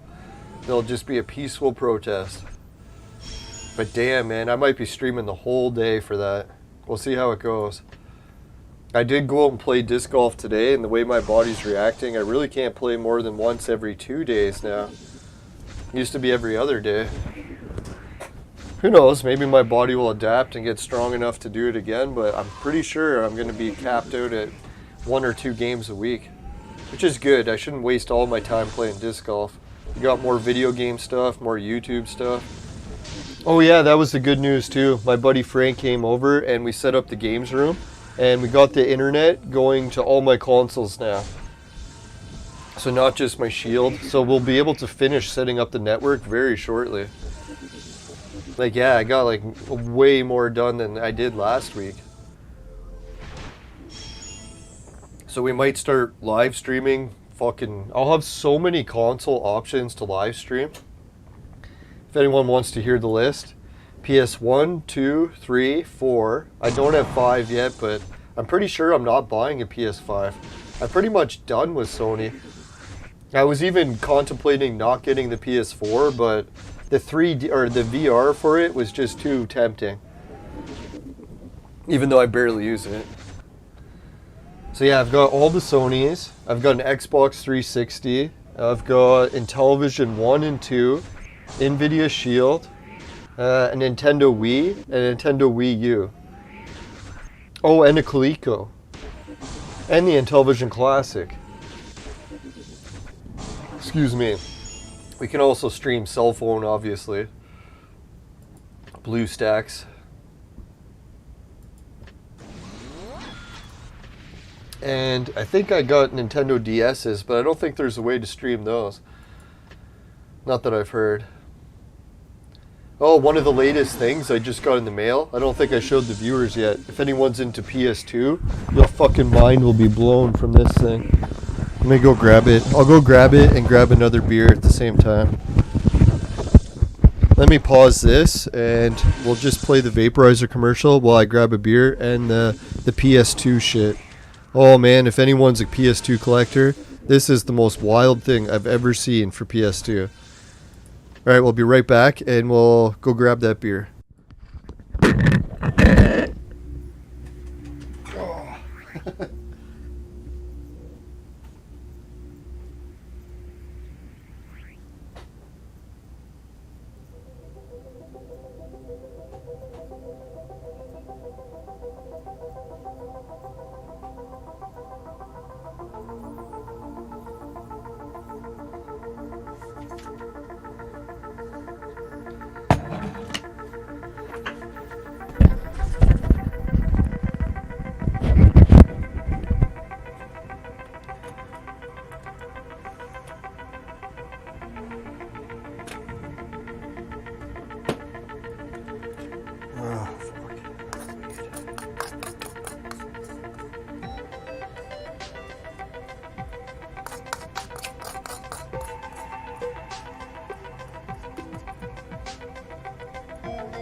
Where is it? Oh, there it is.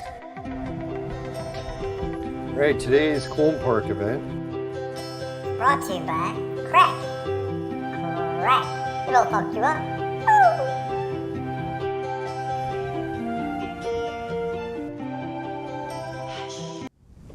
There we go. Alright, Suki, Dan, Jim, Ray, Travis, everyone at Patreon, thanks a million. Society 6, finishing quick, my specialty, t-shirts, bed sheets, both popular with the ladies. Hideout TV, pays you to watch videos, swag bucks to shop, GameKit to try games, and free Bitcoin. It's that wallet for crypto. If you don't have any cash and want to try crypto, it's a great way to start for free. And they give you free loot boxes you can open, put it in, start saving it up. I think I'm almost up to like 200,000 Satoshi or something. So it's about $100, depending on how much Bitcoins are worth. But yeah, it is possible to go up for free without even a deposit. So if anyone wants to check that out, just make sure you follow your regional laws, including for the virtual maid sex machine. It's for adults and men only, but if ladies need a sex machine, they know who to call. $10 off, 150 or more with the coupon code LYINGBS. That's LYNBSN. It's not bullshit, it's not lying. It is a real coupon code. All right, let's get back to the game. All right, let's continue on this. If anyone's ever into PS2, one of the main things people like to do is emulate. And one of the problems with emulating with PS2 is you usually have to use a USB stick and put in the USB drive, and it's a bit slow. So it lags the games a little bit. Or you can do the internal hard drive method, or you can burn the discs. But thankfully, there's a company from the UK, I believe, called Zed Labs. And what did they make? It's a new PS2 memory card. So what's the big deal about this PS2 memory card?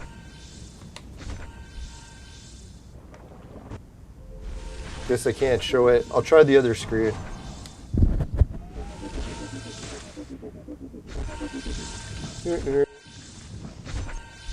Oh, it's actually working.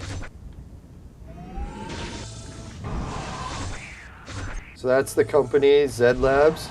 See if we can actually show what this memory card has. Can you see it? Yeah. It's got a slot. That doesn't sound good. Now the memory card has a slot and you can put in an SD card. So you can just put your games or ROMs on an SD card, slide it into the slot of the memory card, and then just put the memory card in the PS2. And they said luckily the PS2 memory card is such a fast loading device that it can load the games at full speed, so no lag. So this little memory card adapter thing cost me like 20 bucks or something. And sadly they go out of stock, and once they go out of stock, I've seen the price on these babies go up to hundreds of dollars on eBay because people can't buy them when they're out of stock, right? So I don't know if I'm going to resell this one or actually use it, but dear God, isn't that a cool device? If anyone's ever into emulation. Now, obviously, legally, you're supposed to own the games before you emulate them, just to clarify. So they call it the memory card adapter. Don't quote me on the price. I think it was around 20. I know sometimes when I buy something, I try to convince myself it's cheaper than it really is.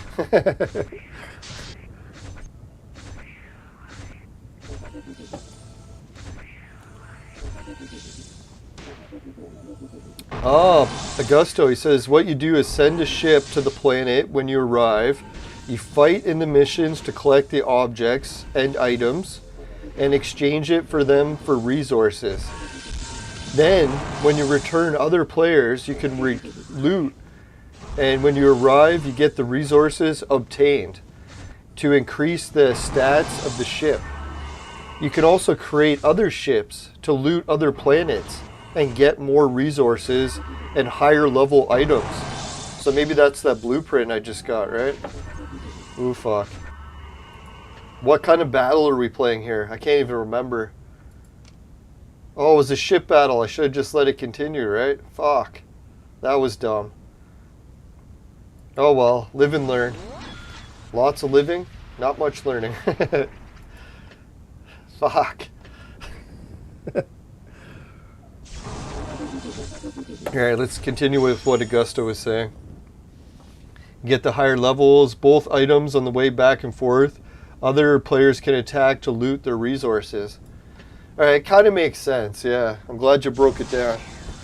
It'll probably only take me a few more months to actually understand it, but we're getting there. Slowly but surely, the tortoise will win the race. Well, it's like, we'll finish the race.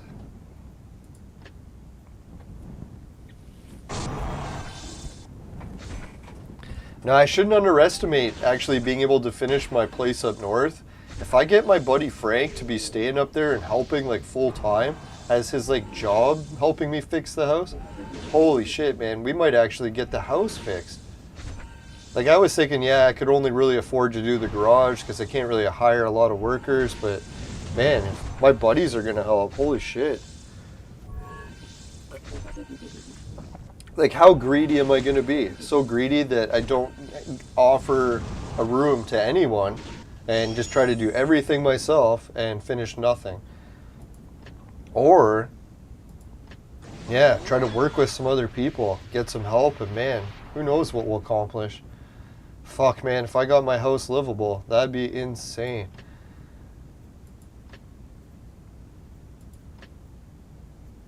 That's what I gotta try to think of. As much as my life kind of fell apart, it seems like my new life is almost really starting to shape up.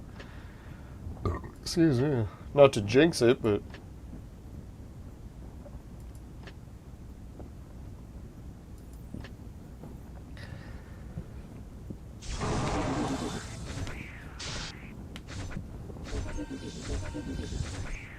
Oh yeah, if anyone's ever seen it, man, I was at the disc golf course today and I seen some teenager, I guess he would have been in his 20s. It's weird, once you get into your 40s, has anyone ever noticed, if you look at someone in their 20s, they almost look like a kid, like someone who's a teenager. And I'm like, oh yeah, they're actually 20, they just look really young. But anyways, yeah, I seen this guy in his 20s, I guess, and he was throwing 500 feet. So I can only throw like maybe 250. So he's doing double what I could throw. And it was so wild watching it. So I think the farthest I'd ever seen anyone throw before was 400. So man, he was really going. It's so funny to watch too, because he actually had good control. I would have never guessed. I was like, surely anyone that could throw it that far couldn't hit a barn, but no, he was actually in the middle of the fairway. I was very impressed. Fuck, man, if that guy ever got his game together and played as a pro, he could probably do well.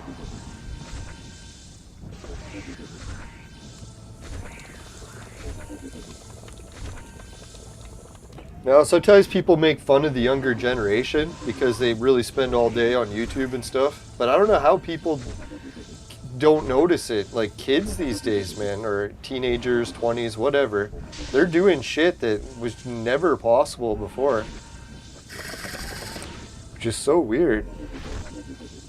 I always thought, like, just not to make fun of it, but a kid watching TV and playing on computers for almost all of his life would kind of be slower or less athletic, but who knows. Smarter trading, I don't know what it does. Alright, so yeah, we'll finish up this and we'll get the shield activated and then we'll have to do the clone park event. We haven't even started that. How far are we into the episode? Fuck, almost 2 hours. We haven't even started the best part. I was wondering why all my weed was gone. I guess we'll just break out some more weed.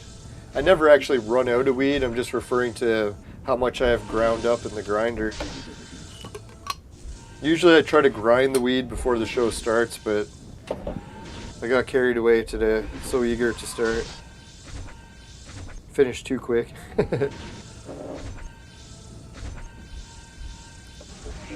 Speaking of finishing too quick, no, I'm just kidding.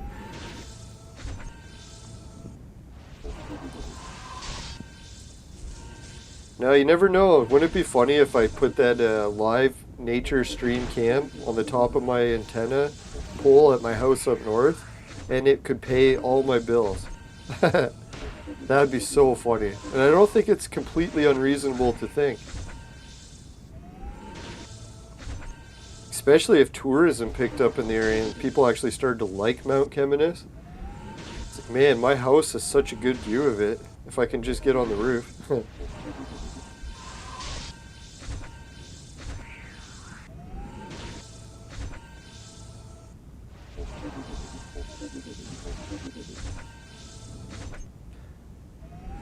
Now, if anyone's wondering, the place that I got up north, I could have got a cheaper, well, no, I shouldn't say cheaper. I could have got a place that was slightly more money, and it was like completely finished, so I wouldn't have to rebuild it at all. Really guess I should have went for that place, but it had a smaller land lot. Or maybe the backyard was the same. But no, it's just the location. Like, I wanted to be able to see Mount Keminis. So I was like, man, if I go all the way up north and get a place so close to Mount Keminis, shouldn't I go the extra little bit and actually get it in a spot where I could see it? It'd be like moving to Egypt and then getting a place where you can't quite see the pyramids. Just out of reach.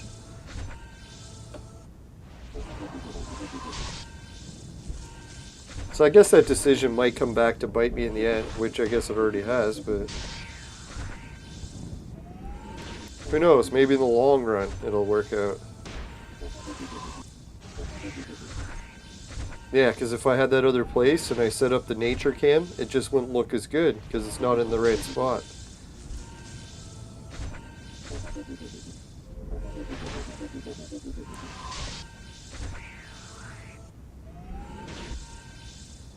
Yeah, so is anyone upset about the whole Netflix situation? I keep hearing people saying they're canceling Netflix and all this. I was never really into Netflix because I think it was more of a... Most people are getting Netflix, either were women or people trying to impress women. Not to make fun of it, but Netflix was just something that was really easy and convenient.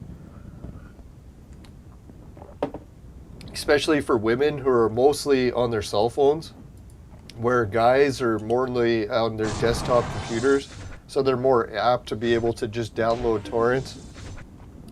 I don't know if cell phones ever got into torrents. Maybe they did, but yeah, I'm sure they did. But cell phone users might just be more adept to actually just ordering Netflix and not putting up with the hassle.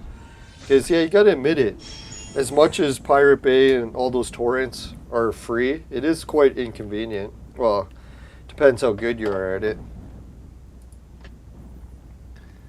Alright, we got one more plunder. Let's try it.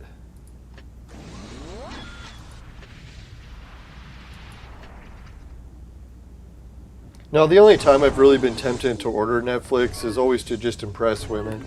Women that want to come over and watch TV, I'll be like, oh look, I have Netflix.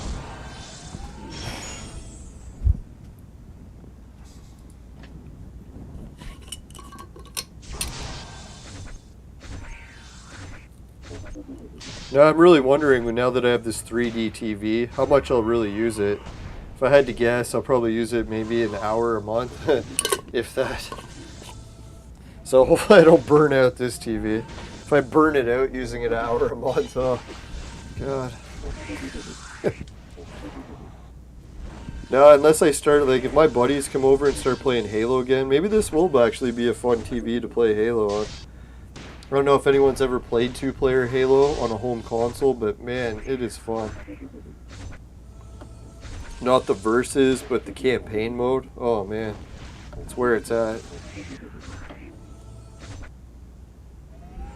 Now I was thinking the next time I get spiked with magic mushrooms and I watch 3D TV, I don't know if I'm going to be able to handle it. Hey Mohammed, how's it going? Yeah, Mohammed, he was, yeah, I was wondering, I was trying to remember, who was it, the one that wanted me to not to use Zoro? He is so cheap, right? Or she, whatever gender Zoro is. Yeah, because in the dungeon, it got me all the way up to the level that Duplo Lego is at. So I'm actually at the same dungeon level. Unless she beat it when we last checked, but... And she's like level 400 something. I'm pretty sure. So yeah, that's Zoro. Oh man. But it's such a cheeseball move. Like I literally got to reset the game over and over and over and over again, and then it might work like once out of 20 times. Boy, but when it works, he just dodges everything and you win. Or parry, whatever you want to call it.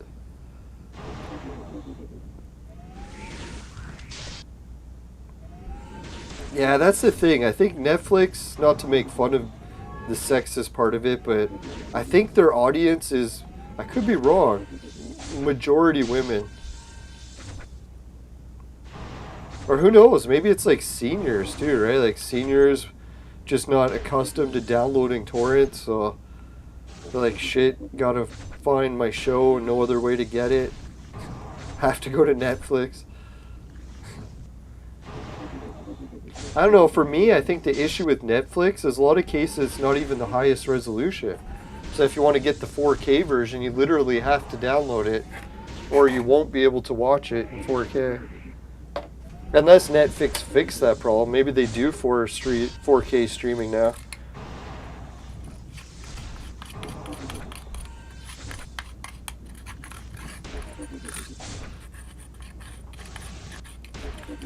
Oh yeah, if anyone heard the big Twitter news, apparently Elon is not only in charge of Twitter, I guess, now, but he's planning on making it no longer anonymous. So if people want to sign up for Twitter, they'll have to give him their ID in order to like get an account. Oh, and he's planning on verifying all the old accounts. So people that have like burner accounts or whatever, they'll all be gone from Twitter. Which I think personally, that's like going to shoot himself in the foot. Like, I don't know, for me it's not a big idea because I really don't hide my identity. Even though I use my middle name instead of my last name for my show name, it's still my real name. And if anyone wants to look me up, it's not really that hard. Like the phone book could probably find me pretty quick. Oh, if anyone is trying to dox me from the phone book, I think it's my old apartment as they still have for my address. Because really I've just been couch surfing for like a decade.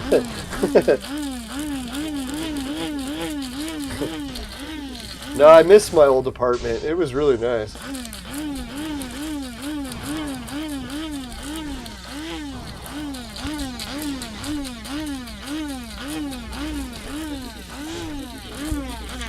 If anyone's wondering that horrible noise, it's just my coffee grinder. Sorry.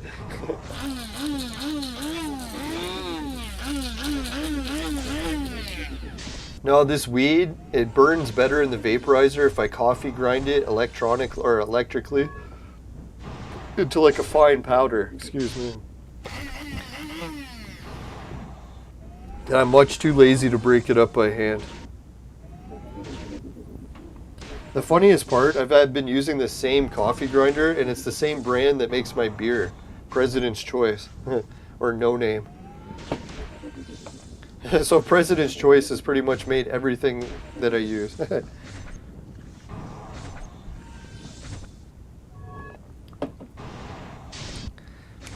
Now, I bet you if I got like another girlfriend soon, I'd probably get right back into Netflix. Because for me, it's really the whole watching TV alone. It's like if I'm just alone, I usually try to interact with other people either online or Facebook or doing streaming. The whole idea of just vegetating alone seems too weird to me. Like watching TV alone, it's really odd. I guess some people can do it. It's sort of like drinking booze alone. Some people look at booze and be like, hey, I can only drink it if there's other people around because I don't like being drunk alone. But to me, it doesn't really matter. I can drink alone or with other people. It's TV that gets me. I can't watch TV alone. It just seems like too much of a waste of time. But if there's other people around, then I'll be like, hey, if they want to watch TV, I guess I'll watch it with them. We can talk about it and stuff, about what's on TV. Yeah, so that's probably when I would get back into Netflix. So that's Netflix's only chance to get me back. Well, I can use, my family's account. We're sharing one right now because we're all in the same household. But if I did move, I might even get another Netflix account. If they have anything good, we'll see.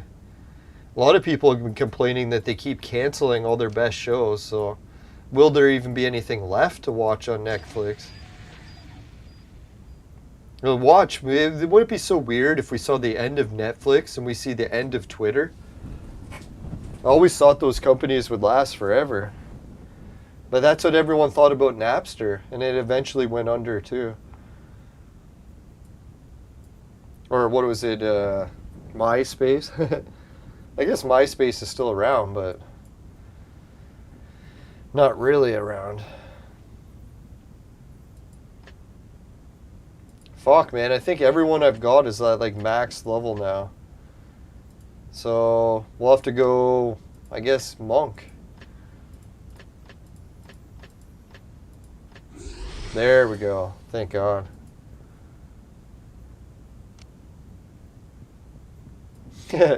Yeah, I've noticed some teams are so dirty that they actually get more than one Zoro.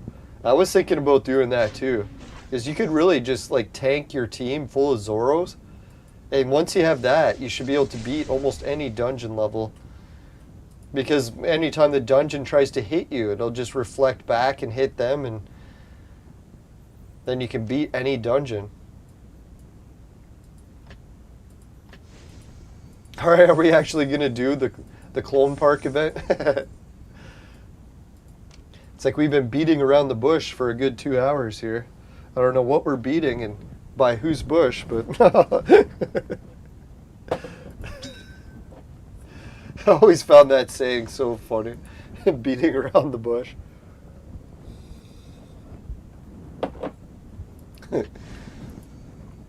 Alright.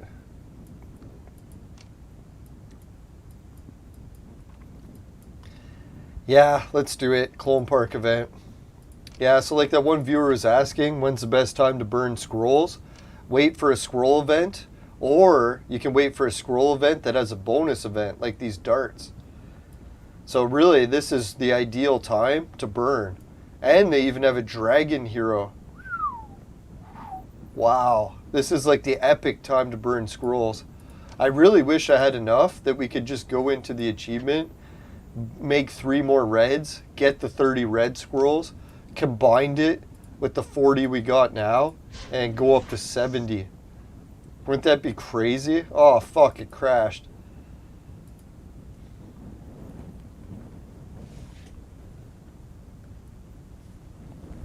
You don't know how to burn. To burn what? Oh, to burn the scrolls, yeah. Oh, that is all 3N. Yeah, he was the viewer who's asking.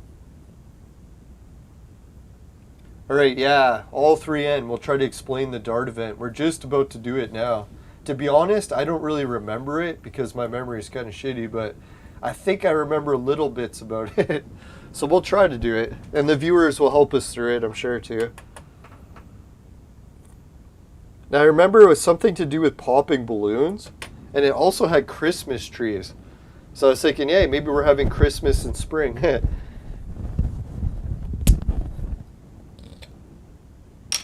Now, if anyone's wondering why I have to use my shirt to open beers, I have German skin.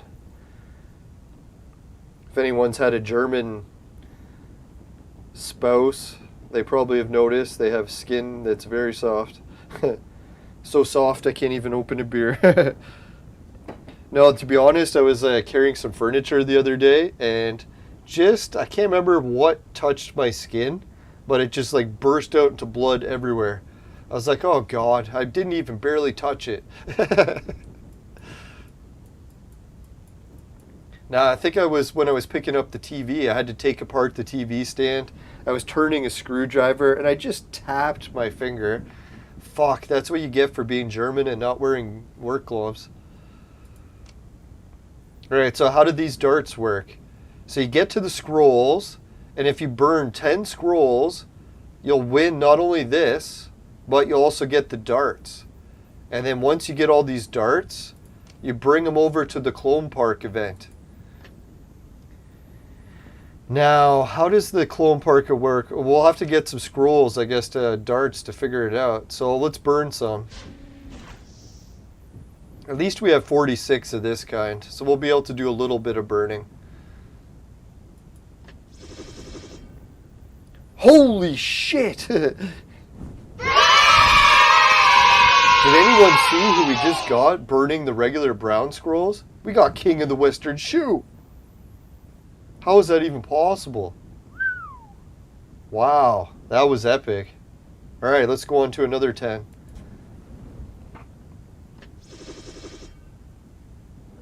See, that's more like it. That's a normal burn. At least we got like 1 chaos out of it.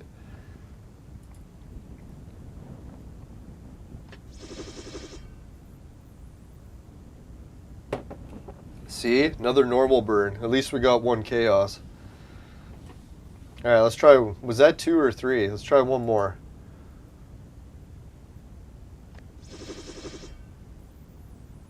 Oh, fuck.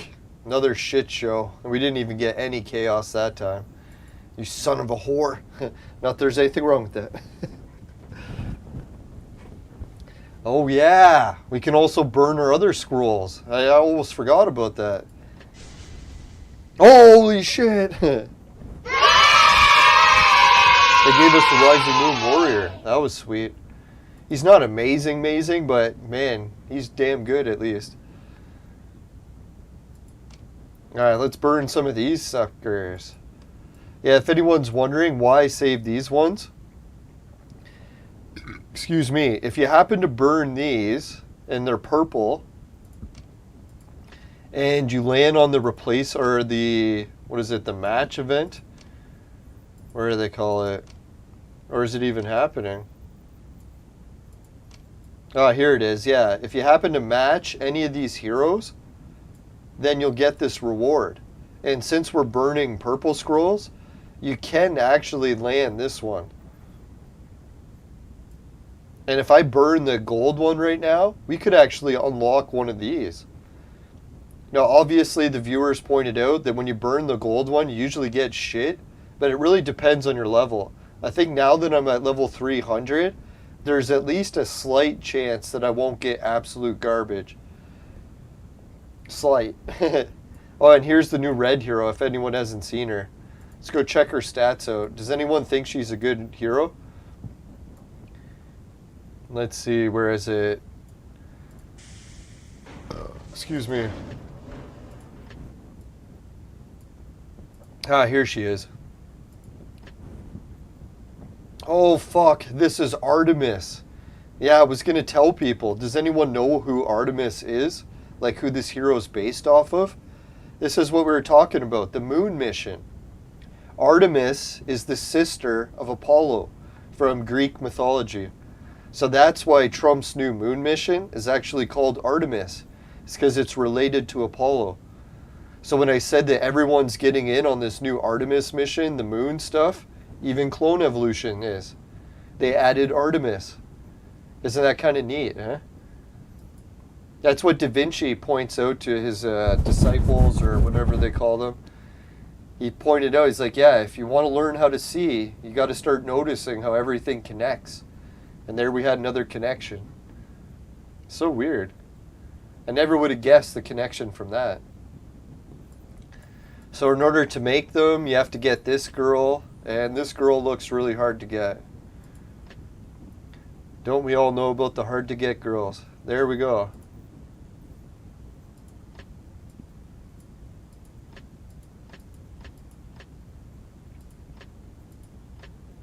Siren. Yeah, so we're really starting to get some more heroes, eh? Not really too fond of any of these heroes. I don't know. Does anyone have an opinion? Is Artemis a good hero to get or not? Yeah, if I had to guess, because what is it, Arena Girl is in here, she might actually be good.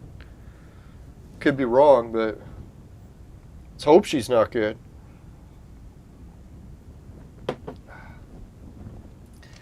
Alright, let's see how many darts we got.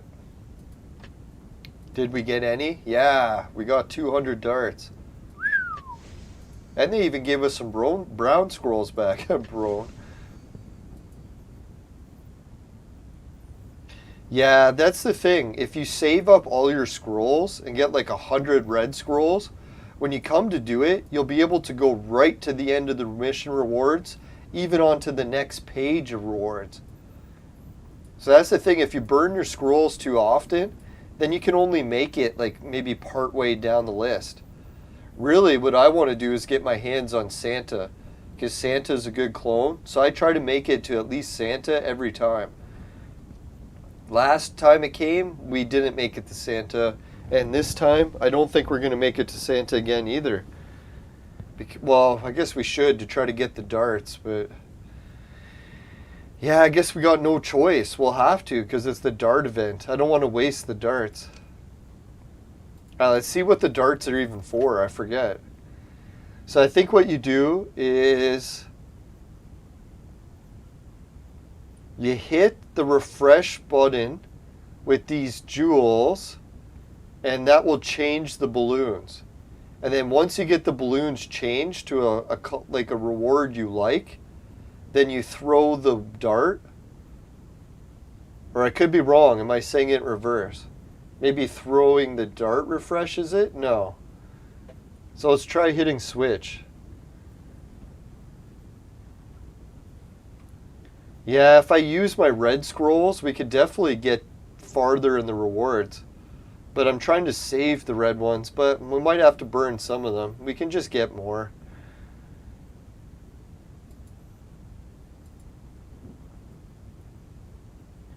Alright, so the giver achievement, I can't really gift anything because we're not a depositor. I think that's how it works. But if anyone who is a big depositor wants to deposit me some gifts, that'd be sweet. I'm definitely not above gifts. I'll take all the gifts we can get. Yeah, see, it says I can't even send Duplo Lego 1. Fuck. But it's okay. Even if we don't have any gift darts, we'll try the regular ones.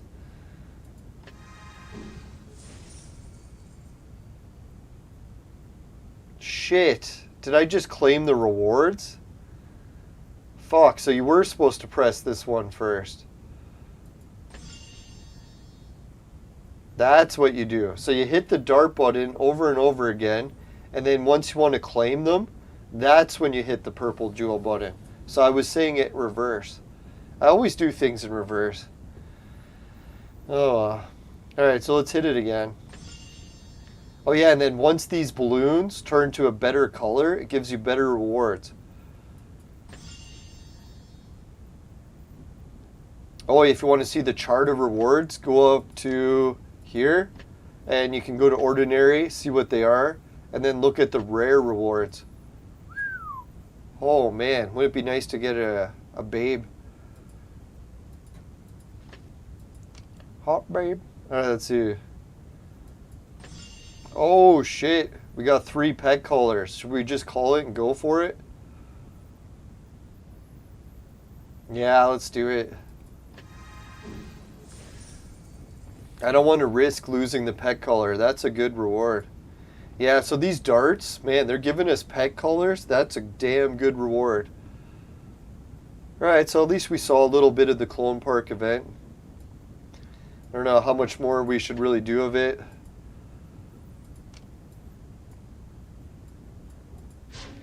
See how we're looking. We do have enough brown scrolls to do another burn. But I think before we do that, let's go down and burn some of these babies. Burn the baby. No, we can even burn a gold. Think we should save it for another episode or do it today? If anyone wants to see the gold burn today, just let me know in the chat. If we get enough people to convince me, we'll burn it. I cave to peer pressure. As you can tell, my life it turned out caving too many. Oh, Robin. Fuck. Hate Robin. Yeah, she's okay looking, but man, she's not really a clone that we need for anything.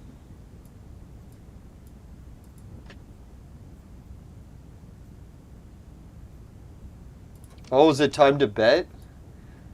The event center? Oh, it's not yet. I missed one of the rounds of betting, sadly, because I wasn't able to play the game. So, congratulations to everyone making it to the semifinals. I think, who is it, Regal? Regal actually did a lot better this week, so congratulations, Regal. I was watching him play, and I think he was winning some rounds. I could be wrong about that. If Regal's watching, congratulations. I think he won at least one battle. No, Regal's also in the Discord, so it's nice to actually communicate with people that are competing with in the Hunger Games. So we can't bet yet, sadly. We'll have to wait till that round is over. Alright, so we got that completed, that completed. Oh, we got the dungeon. Guess we'll do a little bit more of that.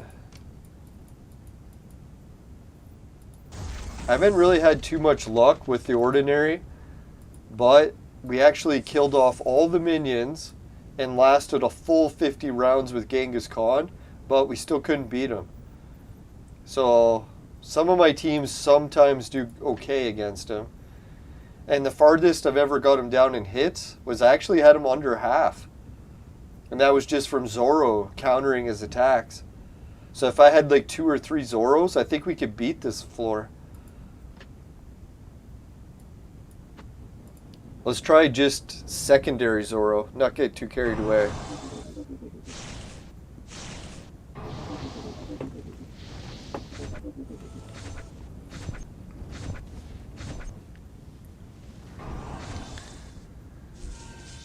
Oh, Mohammed says he wants to see the burn. Should we do the burn? Yeah, it would be nice to see a new gold. We could get someone shit, but there's slim chance it'll be a good one. And really, any gold is good. Can't be like a total shit. See, look how far we can get Genghis down. Like, a few hits from Zoro doesn't take much to beat him. It's really just the Zoro hits. It's the only thing that can hurt him. And sadly, it ricochets back and hits us. So it's like a double ricochet.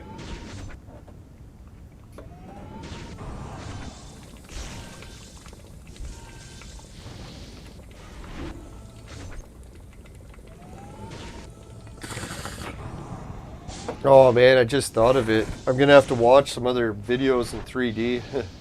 I know I'm supposed to live stream tomorrow. Hopefully I don't get carried away watching 3D bouncing boobs all day. I know, we gotta focus here. Canada's biggest event in history, or 3D bouncing boobs.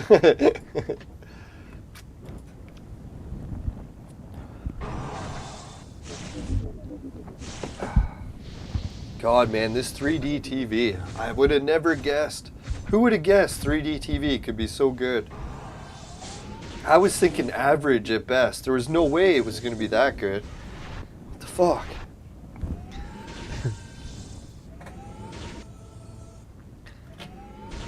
Oh, Jesus, man. Muhammad's got all the good info. You notice that? Him and George, they could probably come close to a tie for some of the best advice.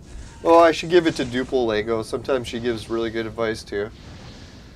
But what is it? Muhammad says if I put Zoro at the back and use a fire element, so Tengu can give her 50% extra dodge. Holy, imagine that. Alright, let's try that. I was noticing that. Sometimes fire actually does help.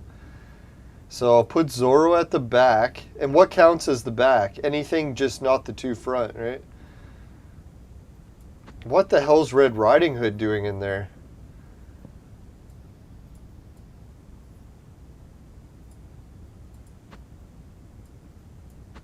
Let's try that maybe? Or no, the fire, that's right.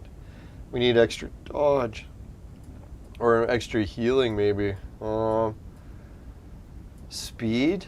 Let's try that. Just, I know Muhammad loves Zoro Hermes, so we'll try adding him. Sorry to pick on you. No, that Hermes guy. I still haven't gotten rid of him. I'd laugh if all of a sudden we won with Hermes. It'd be like, what the hell?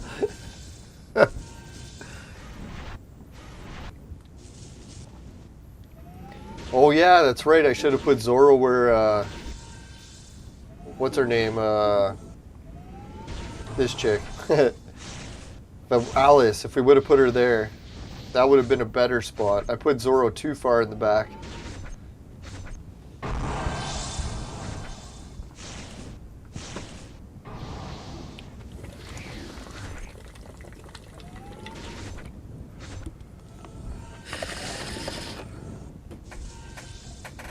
There we go. Dead. Dead. Hit him again. Hit Zoro again. Dead. Oh. Too bad I jinxed it. Alright, let's move Zoro up one space. Has anyone in the chat actually beat this level before? This one's a pretty hard one. I was thinking of all the levels we play, it's usually Genghis Khan, which makes sense. Genghis Khan is pretty much a legendary warrior, right? Imagine Genghis Khan in the UFC. I think he would win.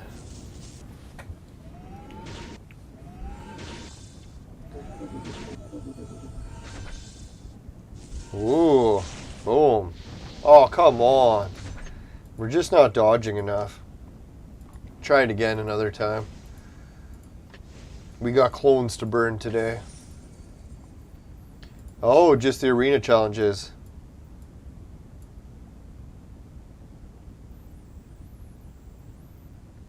Ah, Muhammad's got a good point. He says if you take Alice out, it actually improves the team because then Zoro will dodge more. Oh, yeah, I should have realized that. Alice, sometimes you take her out, your team actually does better, despite her being at 3 stars.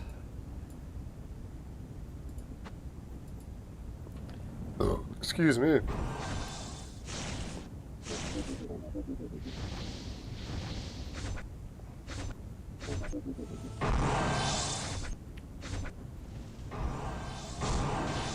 Oh, fuck, man. We died hardcore.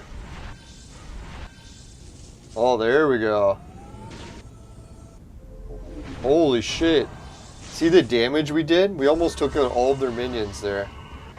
Alright, let me just try one thing here. Just for fun. Sometimes I like putting Zoro in the tank position.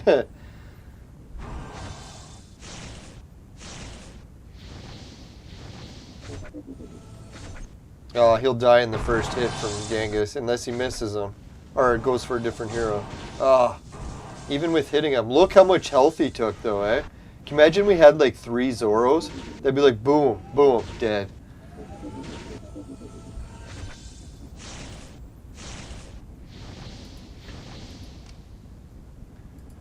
Alright, so we'll move that back. There. Man, this guy's really good at stopping people from healing. So that's the one reason if you can get him and Zoro in there, it's not a bad combination.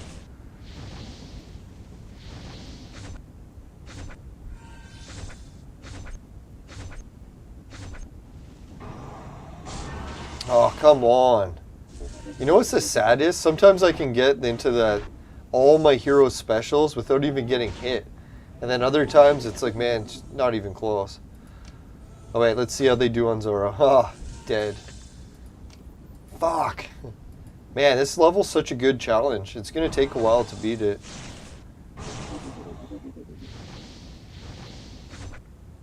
Yeah, Old Stinger says that his team is actually better in the Advanced 3 team than the original.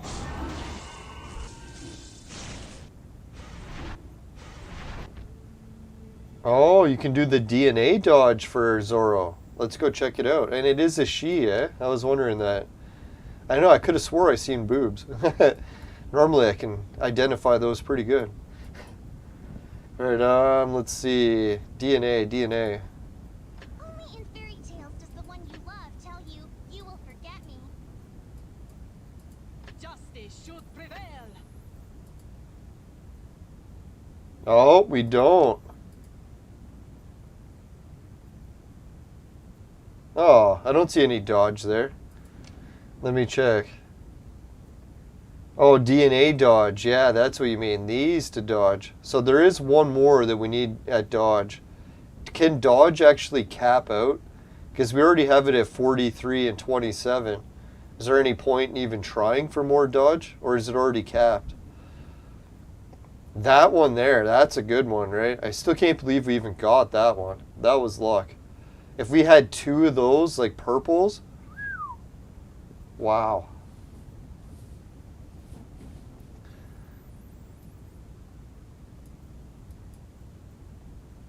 Yeah, I guess once we get that red hero, we could link, but...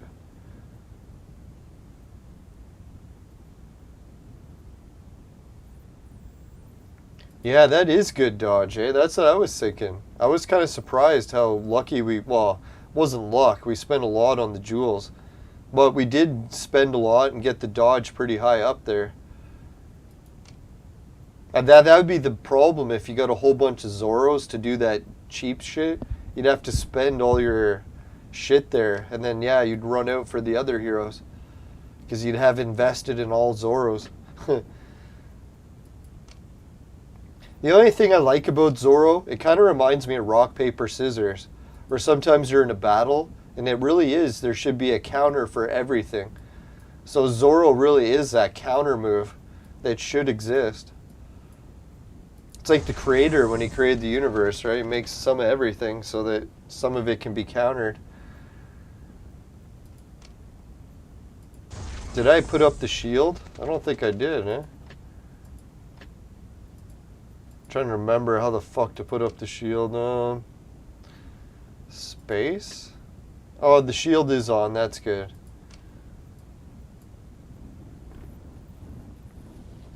Old Stinger says he's getting close to getting Suzo. I don't know. Some people don't like Suzo. And to be honest, I've started to see some of his flaws. Like, I actually noticed how Monk is way stronger.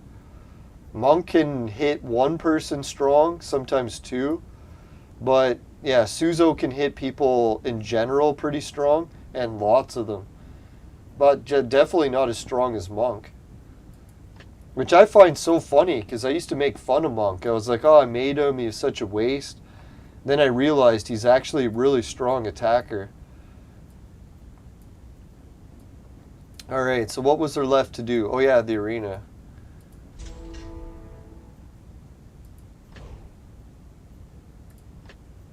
Yeah, let's see how some of these arena battles are actually playing out.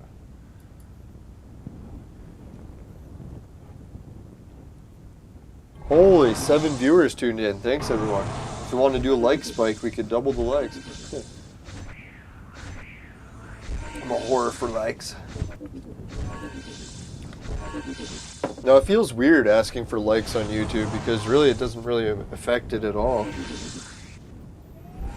I don't know why people get so worked up over likes. I don't think it actually improves anything.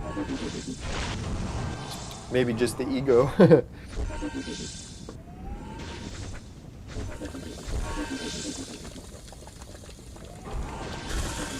It's not like if you get 1 million likes, it's going to pay you more. Maybe it'll raise it in the algorithm, but I guess that'd be about it.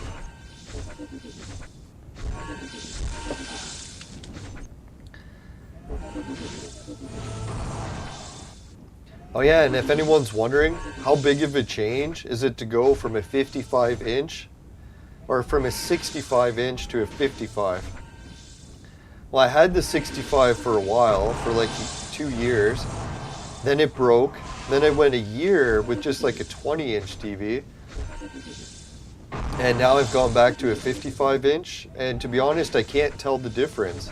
It actually looks the same size as the 65-inch. I guess if you got a tape measure out and measured, it's obviously smaller, but visually it looks the same. It's probably because I went to a smaller TV and then back up. If I went from 65 down to 55 without the smaller TV in between, then it probably would have seemed a bit smaller. That's what she said.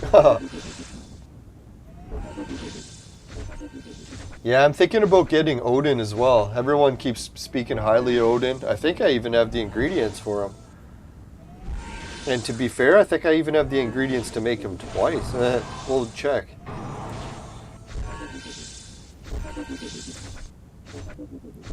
No, Monk is one of those ones I was cursed. That I was like, fuck, why did I waste all my ingredients to make Monk? And then I realized he hits like a fucking tank, right? Like his first hit's kind of weak, second hit starts getting better, third hit when he starts doing his specials, it's like taking out people, right? With one hit, sort of like Samson used to do. But he doesn't hit everyone, he just hits one or two people, but still. All of a sudden you can hit one person, take him out one shot, then just gotta wait till the next round, take out the next one, next round, take out the next one. Like, look how this battle's unfolding. I don't think we would beat any of them if it wasn't for Monk, because Monk is the one killing them every time. If it wasn't for him, Suzo wouldn't hit them hard enough, and then the healer would just re-heal them back to full.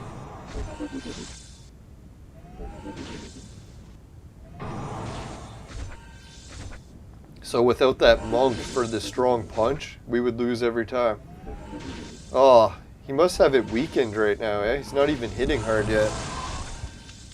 Maybe he'll hit hard this round. It's probably someone's magic. They're weakening them.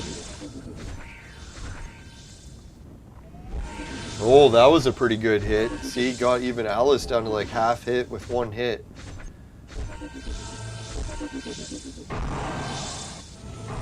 Oh, Muhammad's got another tactic. He says that Neza, he thinks, can reduce the counterattack damage or nullify it.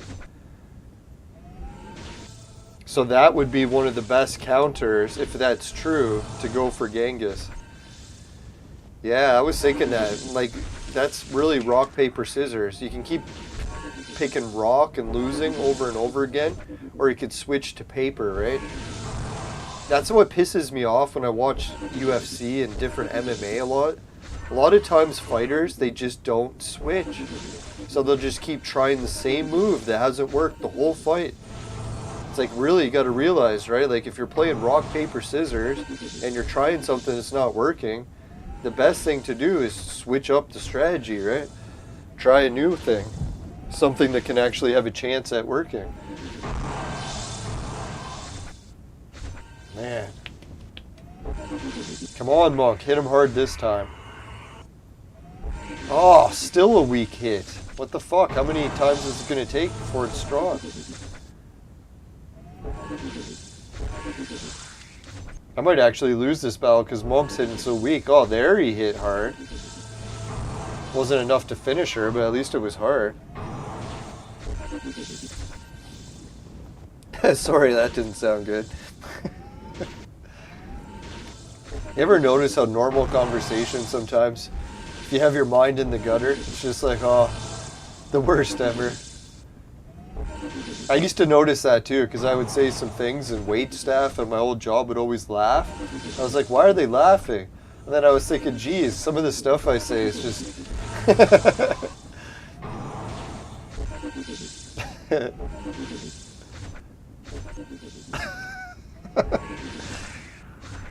No, I think the one time I was going biking to work all the time, and when I would show up at work, there'd be a whole bunch of wait staff, like girls that are waitresses, that are outside smoking next to the bike rack. And a few of the girls would comment, they're like, hey, Leland, when you get here to work, you're totally sweaty. And I'd be like, yeah, it's a long and hard bike ride, and I give it all the way. And then they would laugh, and I'd be like, what's so funny about that?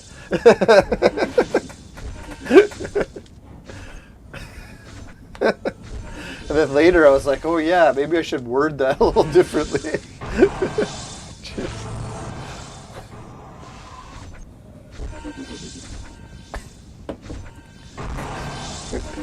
A little bit slow. I win the race eventually. Let's hope.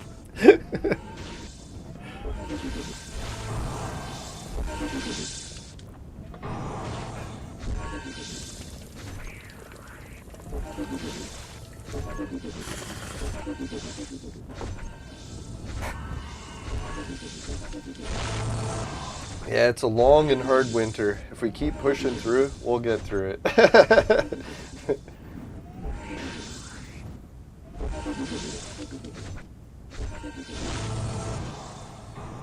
Yeah, for me, what was funny when I went to work at my old job we were so lucky, they actually had showers. So it's like you show up at work, you could just shower when you get there.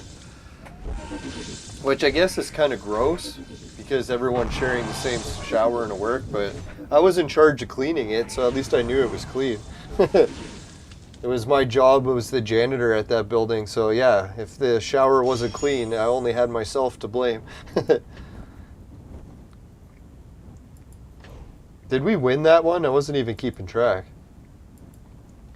No, some people used to laugh because I would start work at something like 6 a.m. and I would literally like wake up at like 5:45, or no, I think it was 20 minutes to 6. And I would wake up and I would just wake up and run right to my bike and then start biking to work. And I only lived about a 5-minute bike ride away. So I could sign in for a 6 a.m. shift at usually like 10 to 6 and still only wake up like a few minutes before my shift. And then I would just take break as soon as I got there and shower. So I'd be showering on the clock, but at least it was part of my break. So yeah, that was very convenient. So at least, yeah, I could get to work so fast. Didn't have to waste a lot of time waking up and commuting. And having a shower at work, so if I arrived and I was completely soaked in sweat, at least it wasn't that bad. I could just shower as soon as I get there, change into my work uniform, good to go. And I actually ended up showering twice a day a lot at work, because I would shower as soon as I got there so that I was clean for the shift. And then I'm like, fuck it, might as well shower after work so I'm not having to shower when I get home. It was actually downhill the whole bike ride, so to get home. Didn't have to sweat that trip.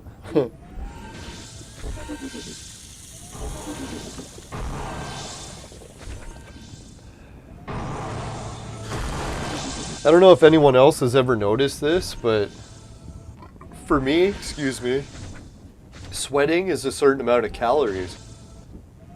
So if I burn like, say, I don't know, 10 calories per rep or something, I won't sweat. But if I start burning like 50 calories a rep, then all of a sudden I'll start sweating, and it even cause like body odor. So I actually know exactly how many reps I can do before I'll start sweating. It's kind of funny. I didn't even notice it until I really got into lifting weights, and then I was like, oh, now I could pretty much pinpoint exactly. Like, I even know it too, like when I'm doing the heavy arm curls, if I bump the weight up to like 20 pounds per rep, it'll cause bad body odor. But if I keep it like 5 pounds or 10 pounds a rep, I won't get that same body odor. It's a weird thing. I don't know why the body acts like that. It's like some sort of defense mechanism, or something's burning more sweat. I don't know what it is. Yeah, so if I pace myself, at least I don't have to deal with it as much.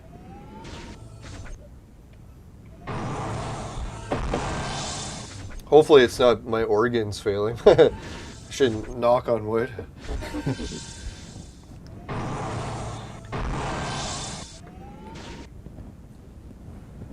Oh, fuck, we lost that one. Did we do all 3 there? Seemed like that was too quick. Yeah, one more. Oh, let's try Fezmeister. How's it going, Fez? I'll try to stop calling him the feminizer. I don't know, feminists are always on the news. Well, I guess on the YouTube shows I watch, so... Feminizers on my brain. Or feminist.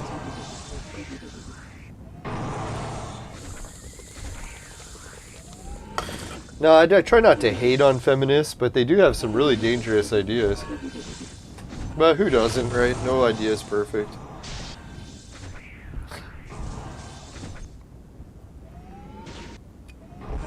Yeah, the pussy riot. That's the thing, a lot of feminists, you gotta give them credit. A lot of them are hot.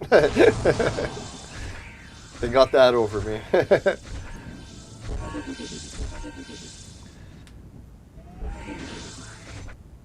Now, the one thing that I think that's kind of weird with feminism is when they try to be men. It's like if a feminist gets like a man's haircut and wears like man's jeans, and then like, oh, it's not really man stuff. And I'm like, well, I don't know, if you cut your hair like a guy and wear guys' clothes, it just seems weird, right? But to each their own. Short hair isn't that bad. Actually, girls with a shaved head and a wig is one of my favorites. Because a wig is pretty interchangeable, so they can have different hair anytime they want, right?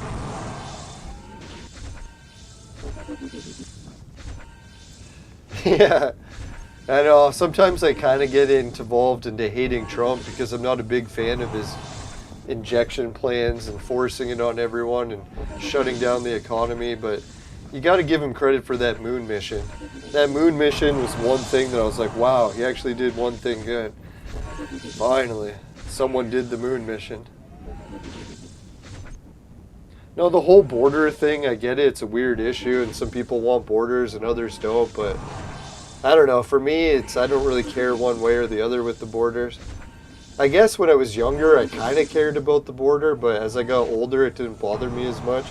Probably because now I want to go to Mexico. Before, I was like, hey, it's like, don't let anyone else in because I just want to stay here. But now that I want to travel more, I'm like, hey, maybe we should just open all the borders. I guess very self-centered views, but really, it's how it worked.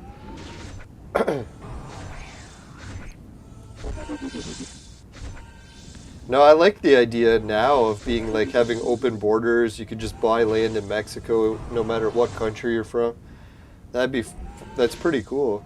The only thing is the travel things where we can't even travel to Mexico, so hopefully, I don't know if the protest tomorrow is going to change that. We'll see. That'd be kind of weird, eh? If Justin actually caves to all the protester demands. I don't even know if that's an option for him. He may never cave, right? I'm pretty sure there's so many people that are terrified to death of the virus that they really support Justin's actions, so he probably could get away with not caving for a long time. Years, maybe never. Yeah, can you imagine that's what happened? I would have bought the condo in Mexico in Cancun, and then I wouldn't even be able to travel there because of the lockdown. That would have been really shitty.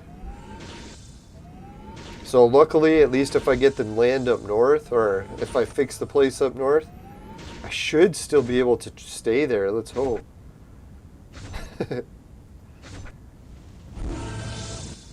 Imagine something fucks that up. Let's hope not. I'll have to make sure that I try to stay on good terms with the city, not get into too many hassles with them, so at least they can cut me some slack when I need it, because fuck, I'll make a lot of mistakes, I bet.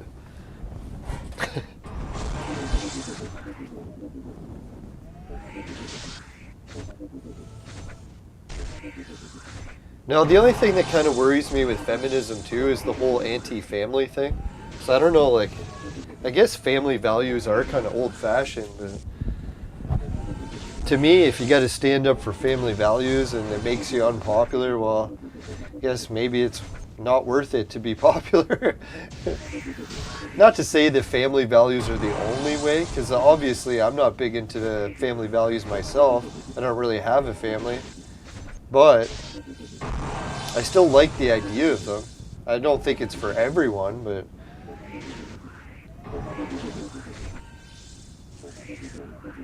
no, the idea of like a stable family unit does seem pretty worth trying to save.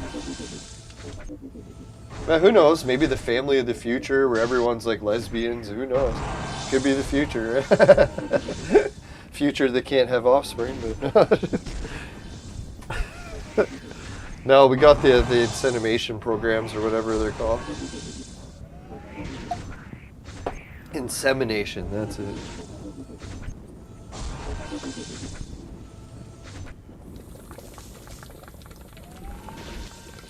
No, I'm sure not all feminists are lesbians. That's just a bad stereotype. And who knows? Not that there's anything wrong with lesbians. I actually got invited to what is it, the Pride Parade things in order to film it for my YouTube channel from some really nice lesbians. So maybe I will go. It actually sounds quite entertaining, other than the naked guys part, but if anyone wants to come for the filming that or see the episode, I don't know when it's coming. I'll have to check. The future of the end. Nah, sometimes I get a little upset about the Earth getting so crazy and everything going wild, and I think about the ancient prophecy and how the Golden Age really is supposed to go in a cycle where it's like everything gets really bad before the next Golden Age. So even if everything gets so weird and backwards, I'm still optimistic. Yeah, there's good times just around the next corner. Let's hope. And all the weird stuff is kind of funny to watch. Like, I don't know, we're not here on Earth to have a perfect time. There's definitely going to be some chaos along the way. We should try to enjoy it, not just fret that, oh, it's not perfect.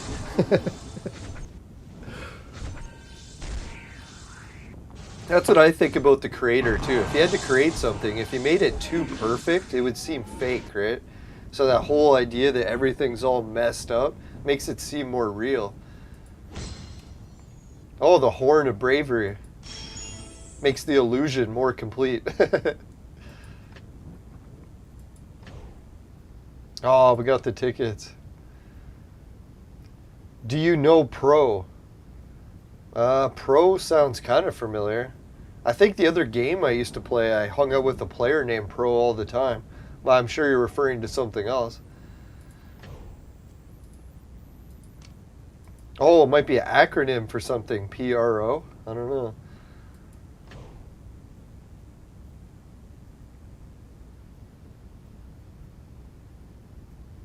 Oh, really?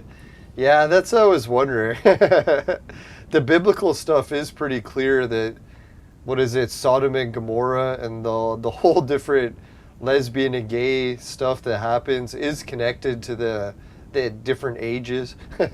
Times changing.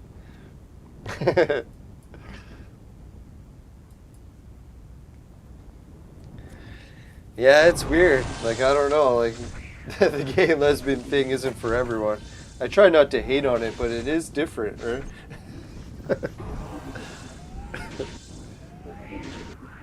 No, especially since my brother is gay too, so I don't want to be super mean about it. Nah, to be honest too, it's funny. Like, a lot of my friends, the best friends throughout high school, later I found out that they were either bisexual or gay, so it's weird. Well, I shouldn't say weird. It's more common for most of my friends to actually be gay. I don't know why it worked out that way.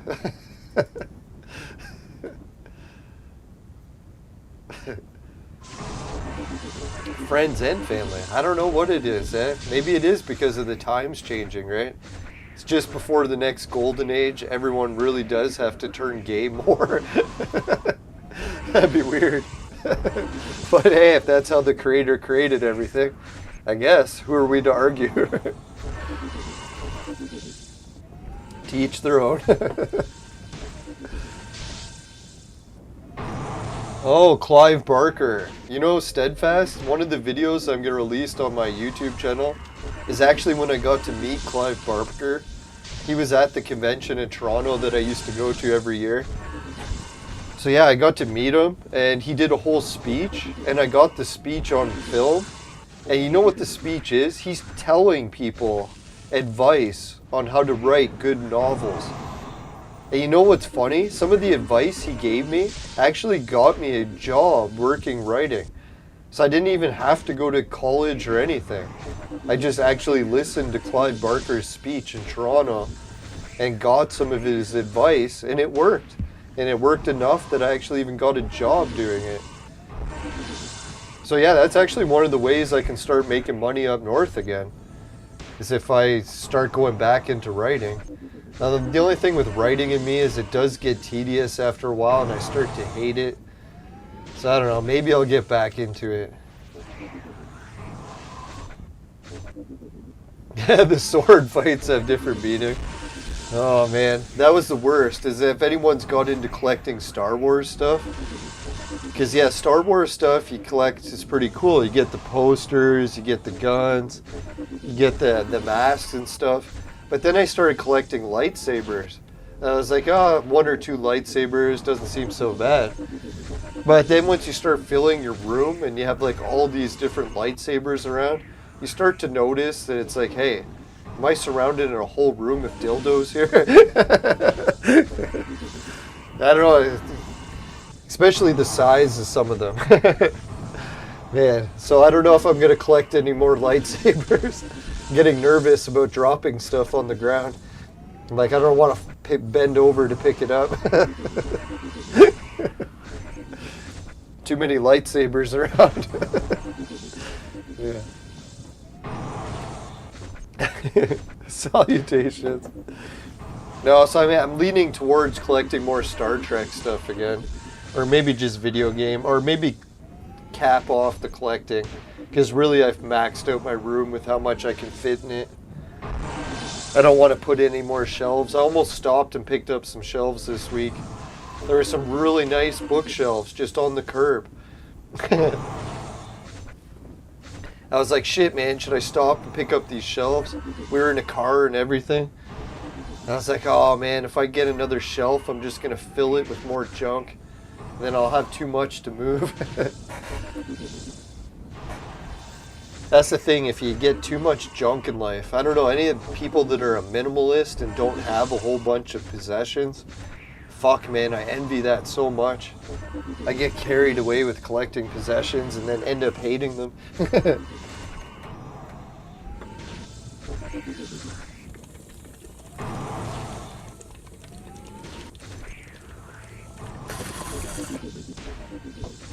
Oh, I finally changed the water in my vaporizer. The water in my vaporizer, if anyone's used the Extreme Q, it is so hilarious. Because if you just keep vaporizing and you forget to change the water, guess what it turns into? If you use a normal bong and you keep using it, it'll just taste like ash, right? Because it'll fill with ash and it'll turn black. But if you use just my vaporizer, it's just vaporizers going through it, like vapor, right? So guess what it turns into? It turns yellow and it smells just like ammonia. Because that's what it is. It's ammonia. And guess what else smells like ammonia? Piss. So yeah, if you don't change the bong in this thing, it'll eventually start smelling just like piss. Is that like the worst ever? I was thinking, out of all the devices to make, like, why would you make something that smells like piss and you have to breathe through it?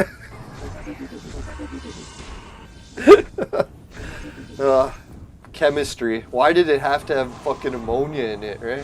Why couldn't it be another chemical? Something that didn't smell like piss.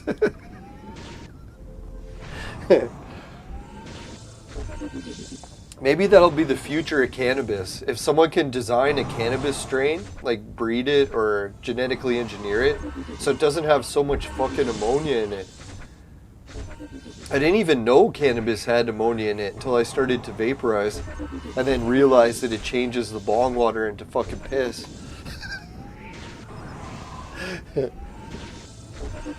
Fuck. Man, this battle is pretty intense. We might not actually win it. Come on, Zoro, you can do it.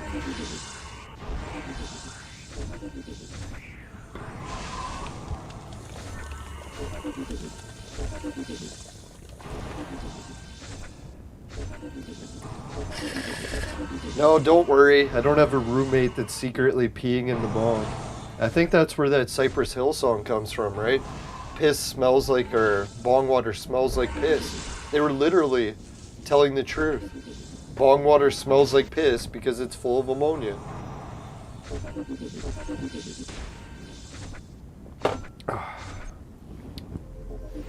Alright, speaking of being full, I just gotta go grab one more beer and then we'll call it.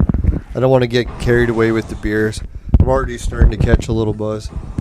So yeah, one more, and yeah, then we'll wrap up the show because we're getting close to the 3-hour mark too. So if anyone's got any more topics they want to cover for the show, I think we're going to save, well, maybe we'll burn a couple more scrolls. Or not the scrolls, but the purple fragments. So if anyone wants to see more burns of those. Oh yeah, Muhammad wanted to see the gold burn. So let's do that in case he's still here. Alright, we'll grab the beer and we'll do the gold burn. Yeah.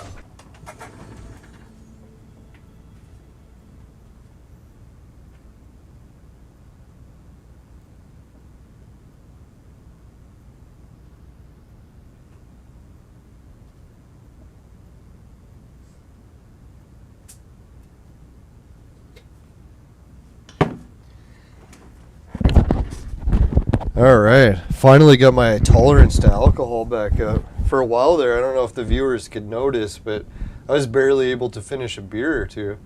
At least now I can drink 3 or 4 beers. Finally. It only took like 2 months of drinking. No, some of my friends and family, I noticed they can drink like cases of beer. I never actually reached that level of drinking. I don't think I'd want to, right? It kind of destroys your liver. At least I'm at the point where I can still catch a buzz and barely have to spend any money drinking. Like, what was it? These 4 beers, buck of beer, so that was $4. If you drink $4 and every weekend, it's not so bad. As long as you're not doing it every day.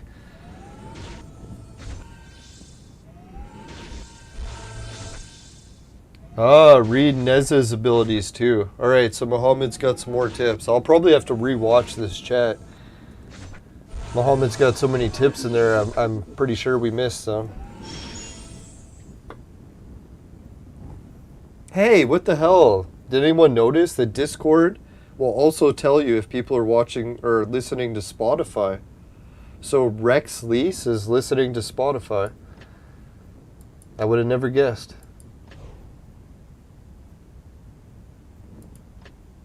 Yeah, moderation is the key. It's my worst vice in life. I almost have no moderation. I'm like an extremist when it comes to diets, when it comes to working out, when it comes to... I should get into other things, but when I drink too much or too much weed, yeah, man. I really admire when people have moderation. Sometimes I can do moderation, but even I do moderation to the extreme, where I'll just cut out everything. It's fucked. Why I can't just be normal? I wish.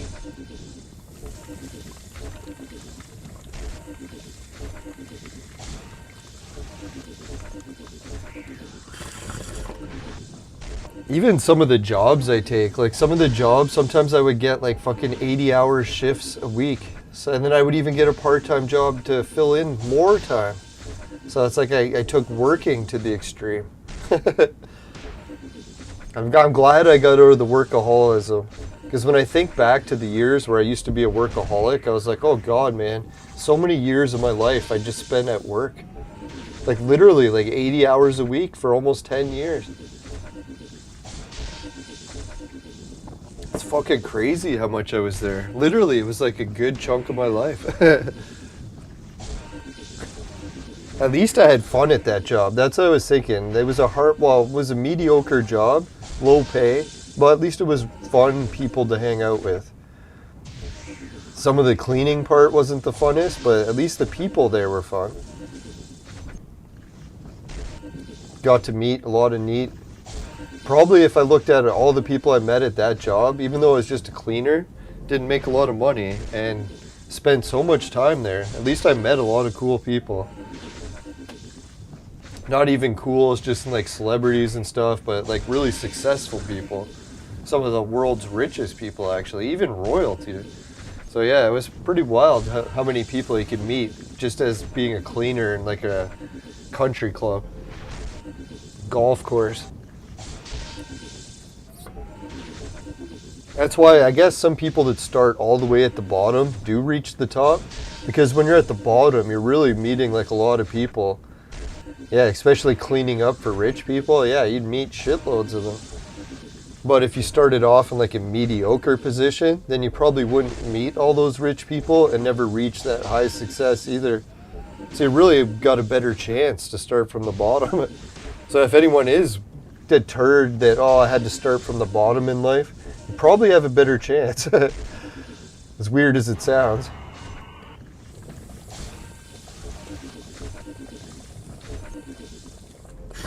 Especially a lot of people that start off in like a mediocre position in life, then they really don't try, right? It's like, oh, I'm already in this mediocre position, don't have to try. And then if you don't try, how are you really going to succeed?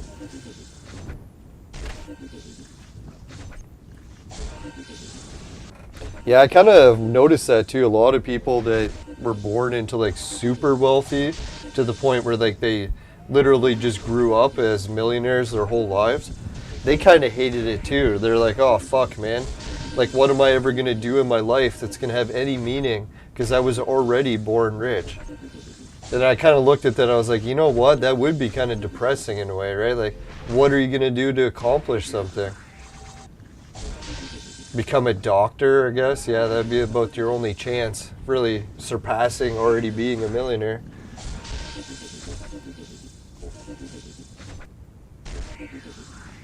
Yeah, I was thinking that's the one holy book I don't have yet. I've even got a copy of the Mormon book. I really should get a copy of the Quran. Now, I was tempted to get involved with the Quran more when I was like really into boxing, and I was following Muhammad Ali a lot. And Muhammad Ali actually promotes the Quran quite a bit. But then I got a little bit scared. The whole 9/11 thing happened, and I was like, oh God, I don't know if I really want to get too into it. No, that was bad timing.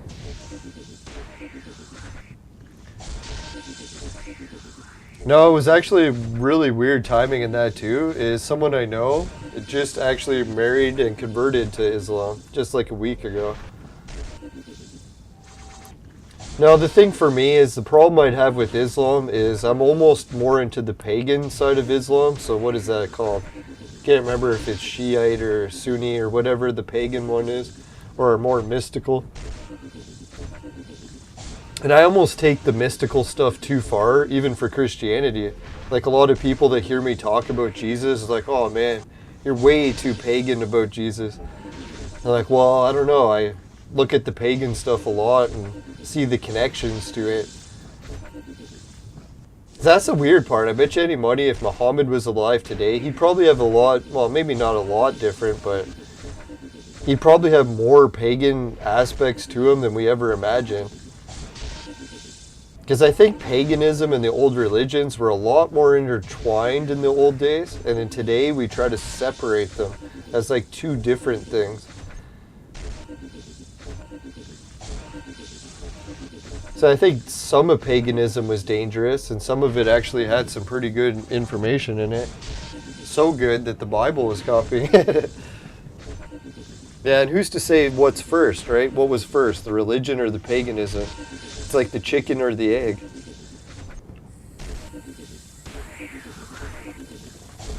But there is parts of the Quran that I've heard that really piqued my interest, especially the parts about the light being stuff, where Muhammad ascended into a light being, so he doesn't actually have a body or a grave that was left behind.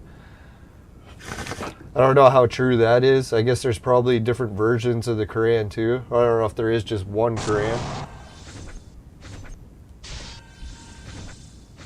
May 1st soon. Yeah, that's what I was thinking. I failed at fasting this month, but really it's May, and May is my last month to get into shape before summer. So it's now or never. I really should have had better luck fasting in April. I only managed to shape or fast for 3 days in April this year, and then my body started to just completely give out to the point where I was getting like severe migraines and taking like 10 Tylenols a day. I was like, oh God, I can't do this anymore. So I just went back to regular food and eating schedules and smoking and drinking. Oh, it was so close. 3 days. I bet you if I could have lasted maybe another few days.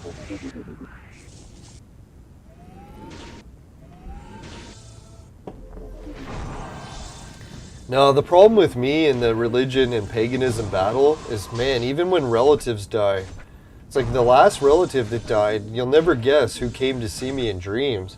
I was freaking Anubis. And I was like, what the hell, man? Why is Anubis here? Shouldn't it be like Jesus or something? No, people that have dreams about Jesus, I'm like, oh, you're so lucky. For me, it's always the pagan dreams, even though I spent my whole life growing up in churches. Now, the last dream I had with a relative that died and Anubis showed up, it was scary, but it actually convinced me more that the afterlife is real than ever before. Because normally when Anubis shows up in my dreams, it's a terrifying feeling. It feels like you're standing next to like the worst demon ever. Because like your hair just stands on end. And you can tell the dream, like every time that dream comes, I'm like, oh fuck, here's Anubis again. Because all of a sudden I can just feel it in my core. It's like I'm shattered with how fear the intensity is. But anyways, yeah, Anubis showed up and there was my relative with Anubis saying, don't worry, Anubis is going to guide me. And I was like, wow, it's like, that was a fucked up dream. And then the weirdest part, the next day, my relative did die. So I was like, what the hell? It was like the timing of the dream was so weird. That's what I think. If Jesus or Muhammad or the other religious people were here, I bet you a lot of them believed in Anubis as well. We just try to separate the two. Or we're trying to say either the pagan is right or the religion is right, rather than admitting that there's some parts of each that are right. Who knows, maybe the atheists are right in some regard too. There's probably something we've all got right. If you look hard enough at it. Yeah, Anubis is terrifying. Like, man, I still can't believe that, but after having that dream, I was like, you know what? I've always been very, like, open to the idea of the afterlife, but also very skeptical. Almost to the point where I was like, yeah, right. Like, I guess there's a chance there's an afterlife, but it's probably only like 1%. But no, after those weird encounters with Anubis, it's definitely changed my opinion on it. It's definitely more like a 50-50 guess now. Could be an afterlife, maybe not. It's a little bit freaky, really. Like, God. I was thinking about it too, like, why would Anubis freak me out so much? And really, he's the god of death, right? So, obviously, if that god didn't freak you out, who would?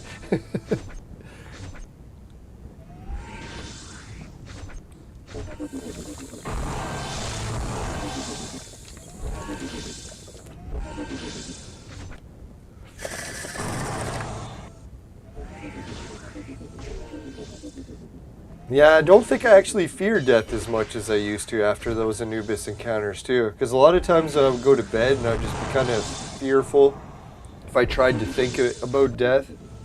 But now I can think about it, it doesn't bother me as much. Like, sure, death is coming one day. There's nothing we can do to avoid it. Sure, it'd be nice to live as long as possible, but not everyone's going to get that chance. It's something we got to accept. Just try to get as much done as you can while you have the time. Yeah, that's why when people say that you really should spend less time drinking, smoking, getting carried away and all the temptations in life, it really is when you think about it. You only have so much time to leave a legacy. Do you really want your legacy to be that you just partied all the time and never accomplished anything? Or that you actually did something that improved the earth for future generations? Like that Johnny Appleseed guy who actually carried apple seeds around, and if it wasn't for him, we wouldn't have so many apples, apparently. He could have just stayed home and drank booze all day and ruined his life, but instead he gave us apples. So I guess, yeah, you can't get carried away, never party and never have fun, but it's all about balance.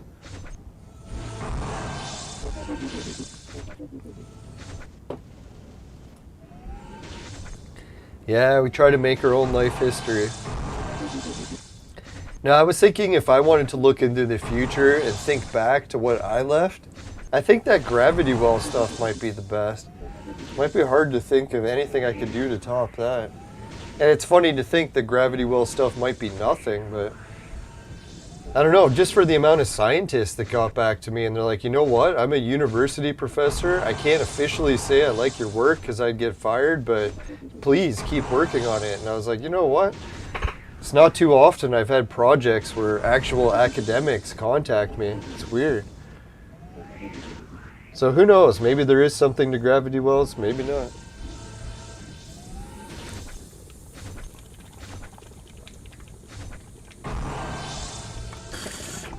The only thing that kind of worries me about gravity wells, same thing to anyone that develops a dangerous technology, excuse me. I could look back and say, oh fuck, the gravity well shit I did actually paved the road to some disaster, so let's hope not.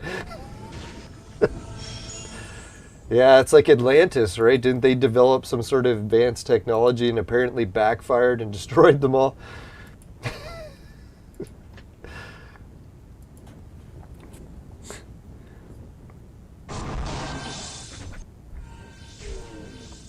No, it's kind of a shame. We actually had a guest lined up to do a show on demons, and we were going to talk about some really wild stuff. And I had a feeling she was going to cancel because I'm like, man, this topic's just too heavy. How could anyone really discuss it without worried about their reputation being ruined? So we got about 90% of the way done the show preparation. She's like, oh, I'm too busy, can't do it. So I won't give her name out or anything. Maybe she'll do the show in the future. So I kind of get freaked out about talking about the demon stuff too in those podcasts because, man, that one demon show we covered, I fucking had the worst nightmares of my life the day before that show. Like, if I had to rank the worst nightmares I ever had, not only weren't they the worst, but they were also like 100 times worse, maybe even 1,000. So I was like, I had no idea that demon dreams could get that bad. And it was the night before the show. So I'm very worried, I guess, in a way too, that maybe that's not the greatest show topic. Could get to the point where my show gets a lot of people into trouble. So yeah, maybe we'll stay clear of some of the demon show topics for the next little while. Alright, let's do a skip. No, it really makes me worried about the moon mission, is the moon mission is all about that demon stuff too. So whatever's happening with the moon mission, we're going to get some really wild stuff. When people start landing on the moon, it's going to be weirder than everyone ever imagined. People are going to be like, oh my god, how did we ever not see this? Beelzebub. Yeah, the Beetlejuice thing. Or no, that's the demon one, that's right.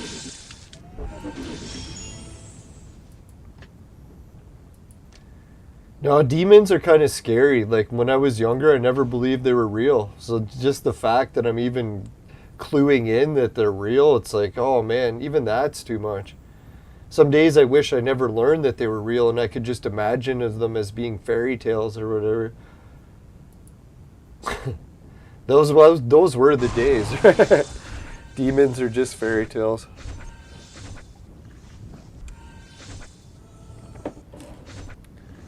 Now I wonder how many people really do get those Anubis dreams. It's weird, I've never heard of them before.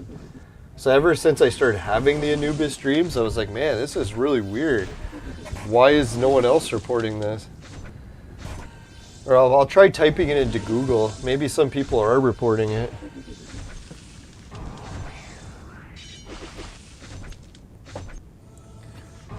Now that's what I figure. As our world gets really weird with everything flipping opposites, genders, sexual preferences, drug habits, family values, as everything starts to change the opposite, man, it's going to be like, I guess, could be good. The only thing I worry about the opposite is when we get to that next golden age. The golden age is when people start going weak, right? So we're kind of fortunate to be in the wave or the hurricane, the eye of the storm. We're the generation that gets to thrive in conflict. But who knows? So many other generations before us had their own conflicts. We're just having a really different one. Or it could be the same and we just forgot it. Now, if I had to guess, if we look back 10 years from now, what would be 2032? Holy shit. Yeah, 2032. We'll have a base on the moon, and people will know about demons. So I don't know which is weirder there, right? That people have a base on the moon, or that demons will be accepted as like a real thing. Which will be stranger? I guess most religions already accept demons as real, but I mean like at a scientific level, will actually accept demons as like a science field.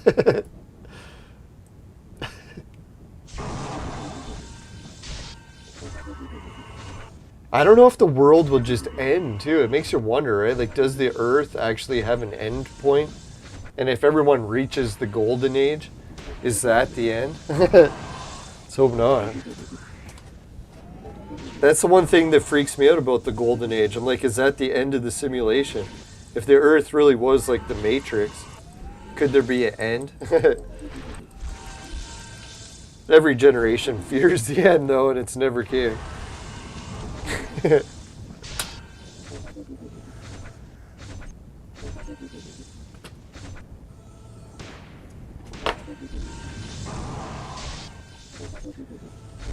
Alright, let's give the grinder one more spin.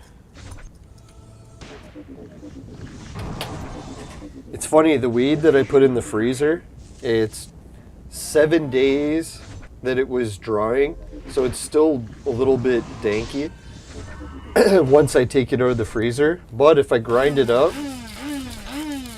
let it sit an hour, and then grind it up again, it's almost pure dry.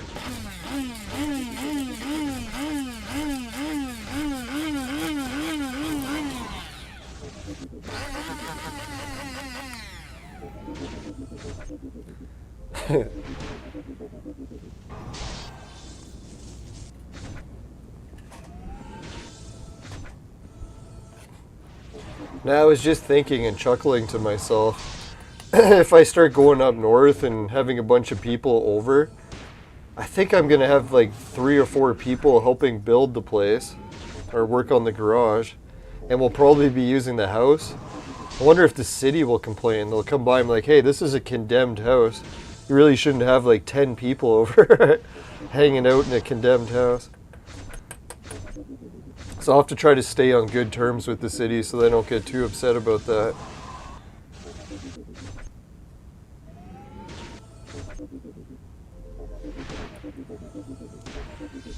Now I wonder how the rules with that work. If you have a condemned house, what are you allowed to do there? You're pretty much just allowed to work there. Probably not allowed to stay there overnight.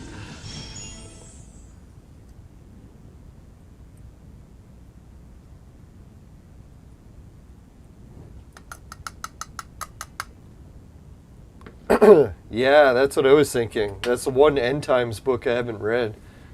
I've even read the Popol Vuh, for God's sakes, like the Mayan End Times or Bible. It's pretty interesting. That's the one thing that's really wild about the Mayans or the Aztecs or the Popol Vuh, is when they talk in their Bible or biblical text about how the gods interact with humans, it's very similar to the other texts. And it even offers some wild stuff. Like, we always talk about how it's so weird that Jesus could be born from a virgin or whatever. In the Popol Vuh, they talk about gods, and when they want to impregnate humans, they can do it in so many different ways. One of the ways is all they had to do was spit on a human. So it didn't even have to involve sex. So I was like, wow, that's makes you wonder why, like, the ancient Maya or the Aztecs would be writing about that. And then meanwhile, we got other religions that say other weird stuff about that. The gods are able to reproduce with humans in ways we can only imagine. So when we try to claim that we know how reproduction works in every way, we're not even close to understanding it. We only know one way. 1,000 different ways of doing that one way, but still, we got a lot to learn.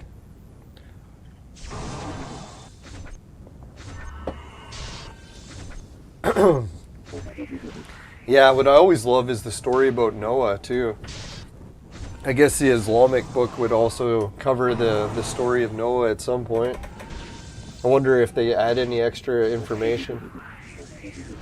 No, it's funny because what is it? The ancient Hebrew books that didn't make it into the Bible, they talk about Noah a lot more. So that's what I was thinking.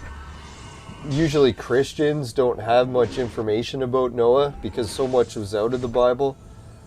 But then the Jews got more, so maybe the Muslims also got more.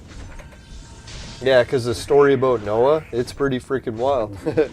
A lot more about the demonology and how the fallen angels were actually having offspring and people had to watch out for it.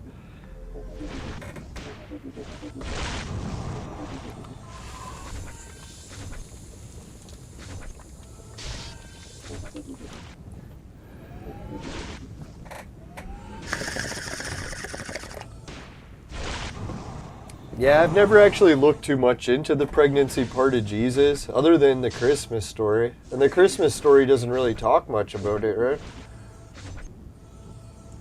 And that's the funny thing about the Christian Bible. It's missing so many of the books that it's kind of funny, right? Like almost 30 years of Jesus' life isn't even in the book. It's like, how did you lose 30 years? It's not like you lost a chapter or two here, like, dear God.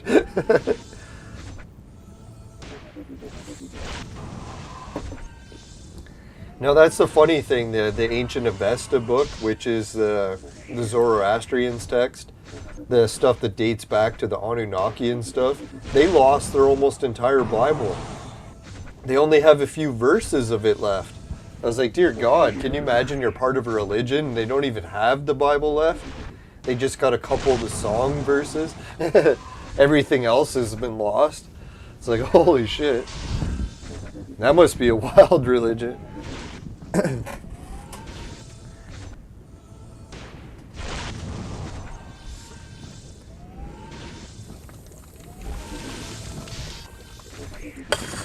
Man, I really can't even vape much anymore.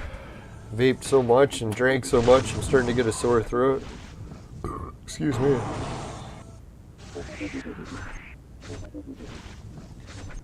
Oh, thanks. I appreciate it. No, listen to the show wherever you want.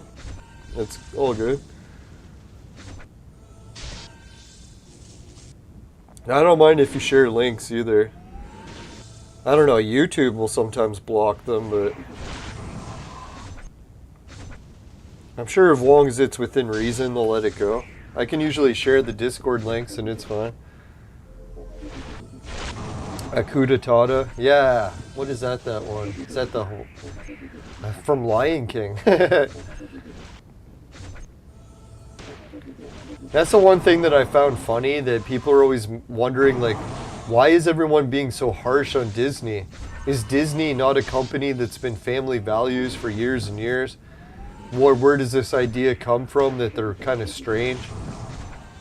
Disney's always put in weird stuff into their cartoons. Even when I was a kid, the Lion King, they had that one scene that showed the letters say sex in smoke. And then fact checkers actually came out and said that no, it doesn't say sex. It actually says SFX. Because the animators wanted to show off that they had really good special effects. And I was like, but that's not what the smoke spells out though. It actually has the E. So I don't know how they explain that, if it's supposed to be F. But who knows? Maybe Disney was really honest the whole time and wasn't trying to corrupt people at a young age. Not that there's any... Oh, I shared it on Discord, Muhammad says. Alright, we'll check it out. Ah, the story of the prophets. That's cool. Now, I noticed some people are still kind of paranoid about the learning about Islam because of September 11th. And I kind of feel for them because I was really terrified for a while there too. I watched the attacks happen live on September 11th on CNN. It's kind of why I was like a big CNN viewer for so many years. I was like hooked on the news. But eventually I learned that yeah, it's like, man, the attacks happen in every religion and can't blame an entire culture for it. It's like, man, oh man. I always notice that even in comments on Facebook to this day. People still will blame you for the Crusades for fucking being a Christian. It's like, dear God, how long ago were the Crusades? Fuck. People really hold a grudge. Man, oh man.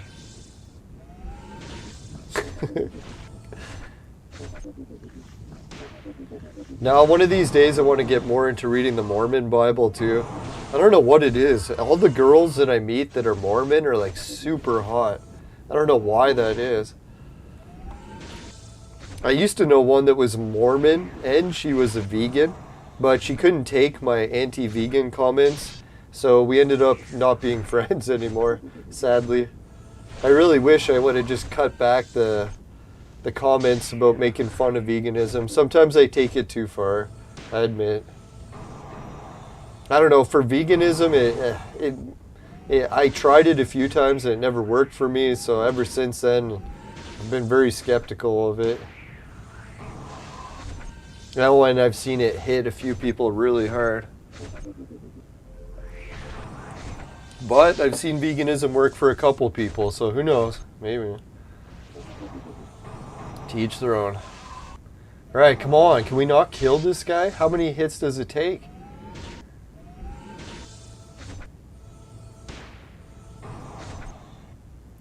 Now that's what I was thinking. Wouldn't it be the weirdest thing if humanity goes to the moon and we're thinking we're going to go there and we're going to mine, we're going to develop new space technology, but the thing we learn on the moon the most of all is we discover humanity's origins. Like all of a sudden we start interacting with demons, we find out they're real, we start understanding the spiritual realms. We start realizing that the Earth isn't not only just a planet, but it's like a plane of existence. There's other dimensions. Spiritual ones. Man, if we learn all that shit on the moon, like who saw that coming? But that would be so weird to change our society, right? If all of a sudden everyone actually believes spiritual stuff, not just on a religious side, but on a actual scientifically proven. I don't know, would people still be atheists if all of a sudden we realized demons were real? Yeah, the age where demons are scientifically proven. That would be fucked up. And I don't doubt that it's going to happen in recent times. It seems so like it's a path destined to happen eventually.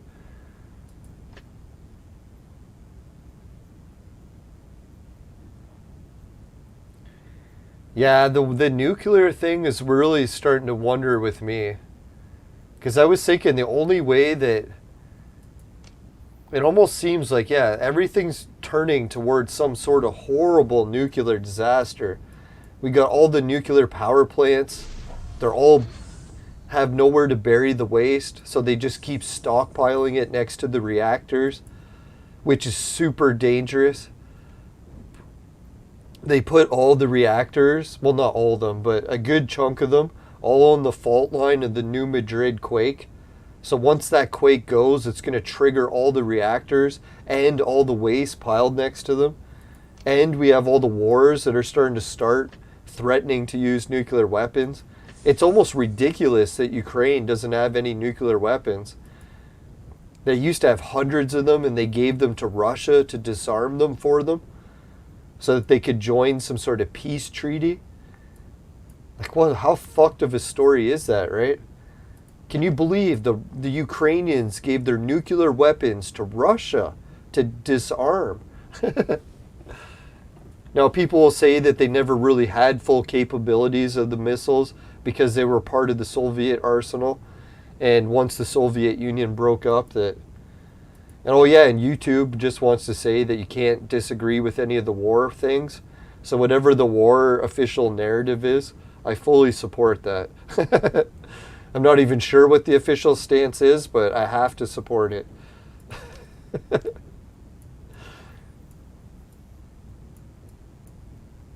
Yeah, it's weird how many things are starting to connect together. The God of War, his interactions with the demons on the moon, and with the wars in Ukraine.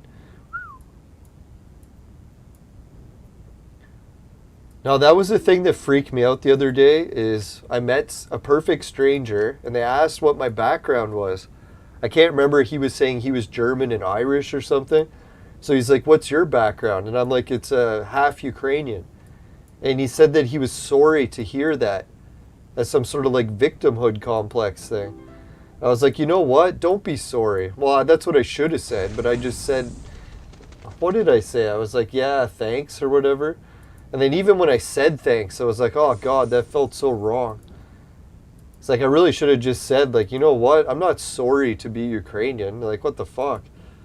Sure, my people or half my family has gone through a whole bunch of bad wars, but it's really what brought me to Canada in the first place. It's how I got to Canada. Ukraine's government has been fucked for years. They were one of the founders of the Soviet Union, and then they were the one that broke it up. How fucked is that? Yeah, so if it was never for the God of War and all of his dealings fucking with Ukraine, I would have never been born because my family would have never came to Canada. So really, can I hate on wars? Can I hate on Ukraine's fucked up history of always being at war? I don't think I can hate it. It's really who I am. It's part of me.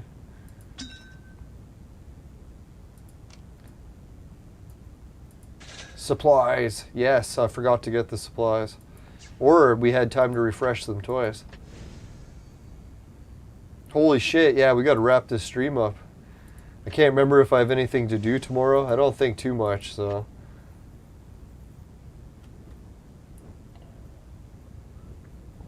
Yeah, so what's coming with this nuclear threat? The one thing that I was thinking, I don't get too actually worried if the whole world got so polluted with some horrible nuclear disaster and even a chain of nuclear disasters.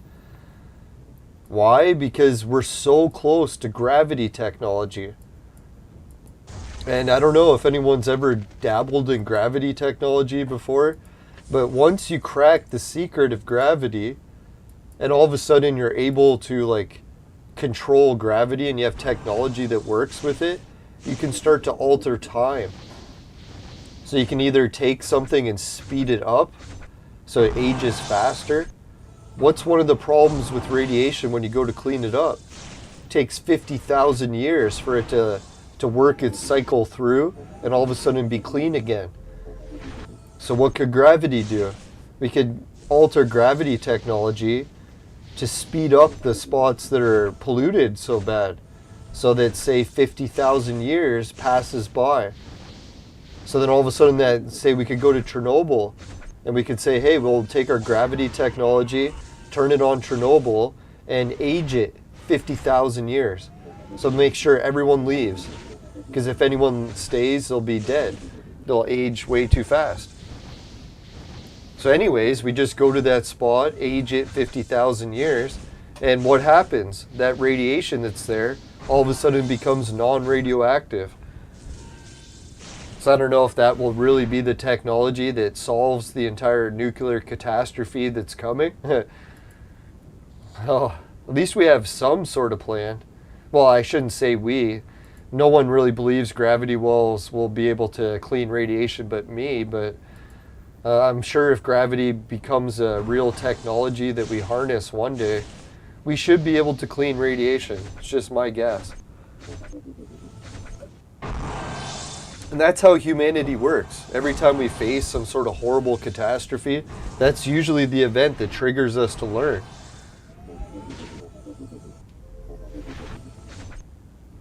Yeah, the one thing I'm not so worried about North Korea either is Kim Jong-il. Not to make fun of it, but man, his sister is a total babe. So if she takes over for him and becomes the new dictator, at least it won't be all bad. Usually hot babes are the ones that are able to make peace. Let's hope. How does it work? It's usually the king and a queen of two different kingdoms that are at war.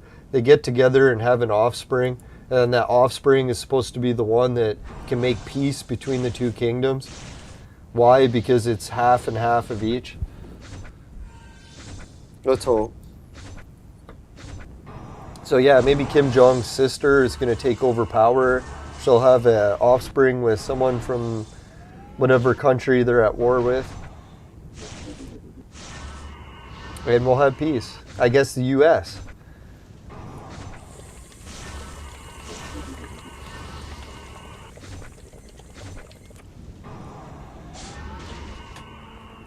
Yeah, she is a total babe, man. No, I couldn't believe it. I was like, man, that's his sister? I was like, holy cow. Man, when is she going to take power?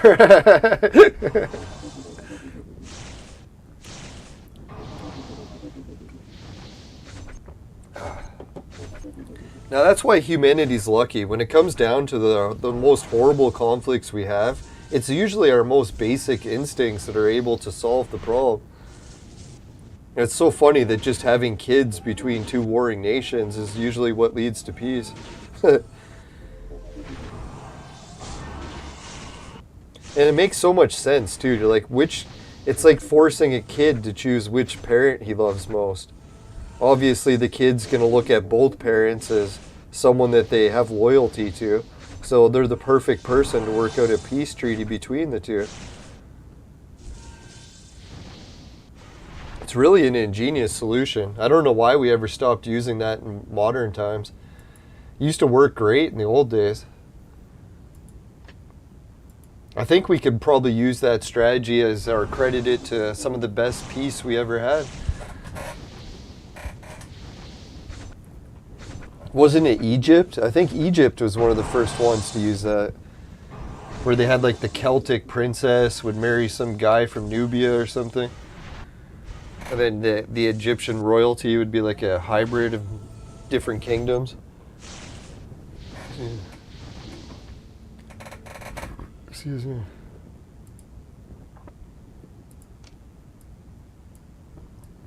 All right, did we really run out of battles? I think we finally caught up on everything. I guess we better have. We played it for fucking hours. Let's go to the advanced. That's one of the only ones we haven't tried in a while. It's been a while.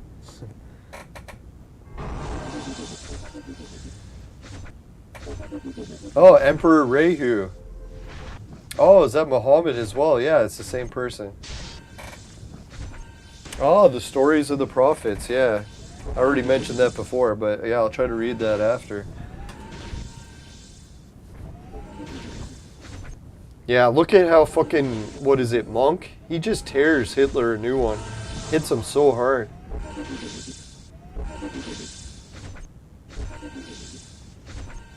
So what I'm probably going to have to do with this team is take one of the good heroes out and move them to Team 2. Because I'm pretty sure Team 2 has no one in it to win. Boom. Oh, come on. Was that all the damage? This ain't looking so good. We already got one casualty and he's only at half health.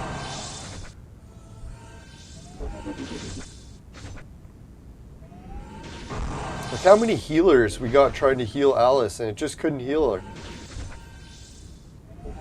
Must be Hitler's effects or something. He's reducing the healing. Oh, this is not looking good. We'll have to restart. We're not beating Hitler this time. Try again. Yeah, as the viewers can imagine, I'm probably going to have to go take a leak soon, so we'll have to wrap up this stream. 4 beers later, I better have to. Gonna explode.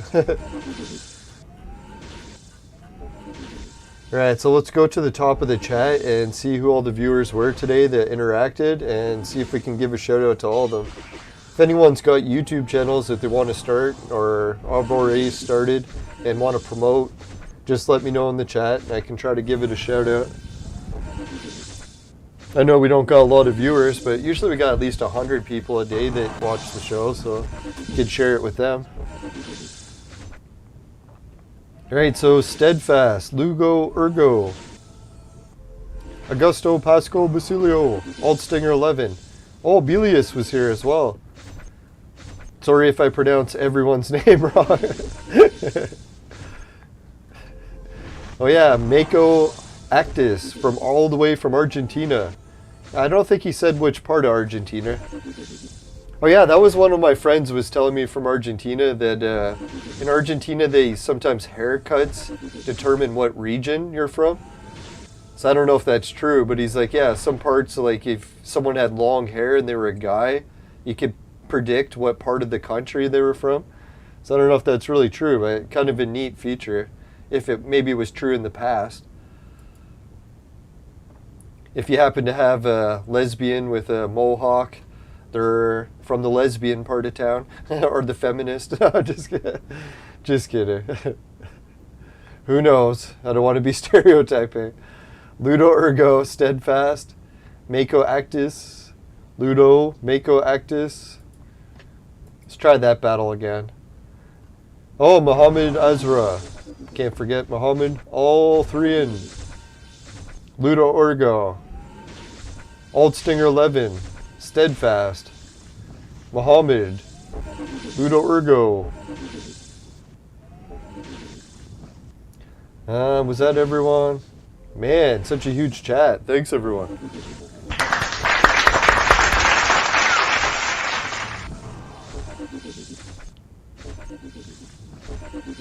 All right, can we actually defeat Hitler before the end of this? Maybe we'll wrap up with that. Oh, 333. That would have been a good time to wrap up.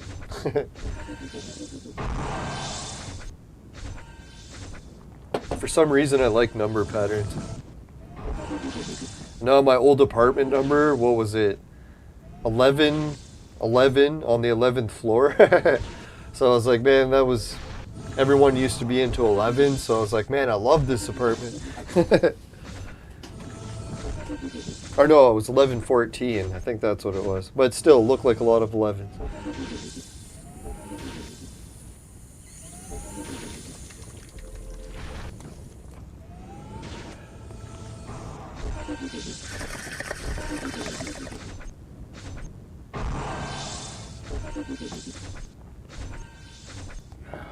Stephen Colbert. Mispronounce his names also.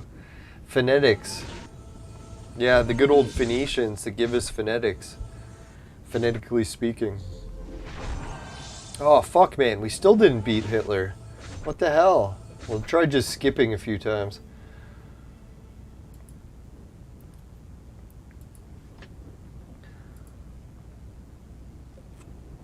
No, Phoenicians were a funny people. Well, dangerous people, I guess. They had boat technology that they inherited from Noah. Just kind of weird, but that's why I think it's so weird too that everyone doesn't even believe Noah exists, but we believe the Phoenicians exist. So what the hell? How do we explain how they got all that amazing ship technology if they didn't get it from Noah? They got it from someone else, I guess, but anyways, according to the Bible, they did. Oh yeah, and those Phoenicians, not only did they have the shipbuilding, but they had some really dangerous religions, like that, the forbidden sacrifice ritual stuff. So isn't it weird, that the Phoenicians were nice traders? They went around the globe and traded with everyone.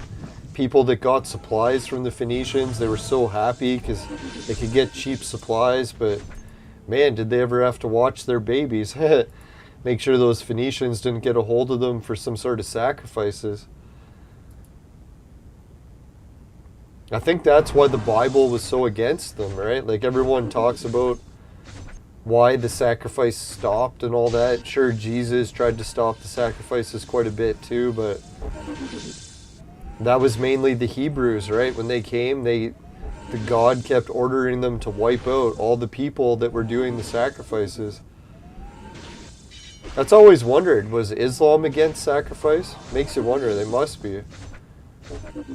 Because I don't know, like, as far as I read, the only religion that still does the sacrifice as part of Christianity or the Abrahamic stuff is, what is it, Santeria. They still do sacrifice. It was so disappointing, too. I had a guest podcast with someone from Santeria, like one of the, not the priest, but whatever the priest equivalent is for Santeria. And he didn't want to talk about the sacrifice part. I was like, well, what the hell, man? Not to make fun of it at all, but really, sacrifice is probably what everyone wanted to hear. Because that's what's unique to Santeria. But he didn't want to talk about it, and I get why. Because, yeah, you get into some really dangerous topics. Especially for YouTube.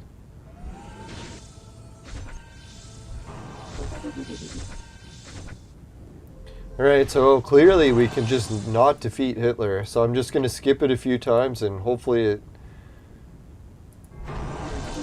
We'll beat him once. We'll do it. There, victory. Did anyone doubt it? We were actually going to beat it. Wasn't that hard. God, why did I pick such choice of words?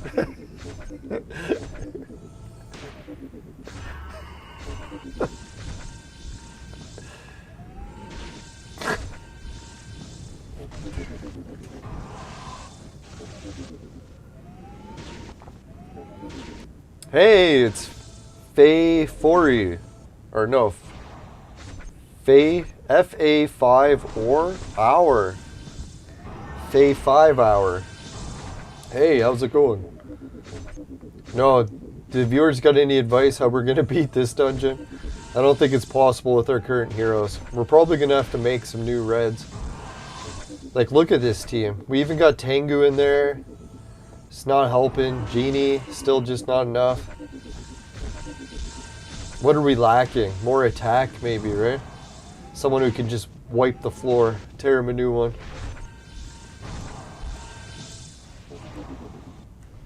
Man, I had a close call biking today. I didn't even realize that the bus terminal had opened by the university. I'm so used to biking through there with no bus terminal. I was like, now I gotta watch for buses.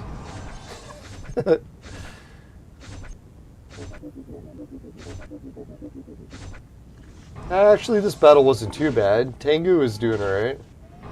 Now, if anyone's wondering when my next travel vlog is, coming on biking and showing what Canada's like, I'll do it soon. The weather is finally starting to warm up. The wind's dying down. The few days that we've had that have been warm weather has been like 80-kilometer-hour winds. So it's not really the greatest for recording. But we're getting very close. Only like a few weeks away, maybe even days away.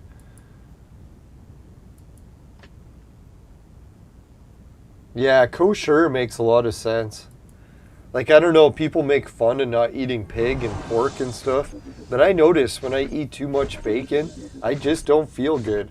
And I think it's more than just the bacon part. It really is, like, it's forbidden for a reason, right?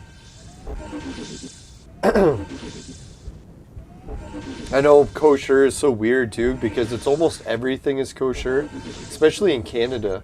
If you take any product we have, it's all kosher. It's so weird. I don't know how everything is kosher. It's like a little symbol that they put on the food, or any product really. You can even buy tin foil that's kosher. It was like tin foil, like what the fuck, it's not even edible. But I guess because people use it for food. Maybe not medications.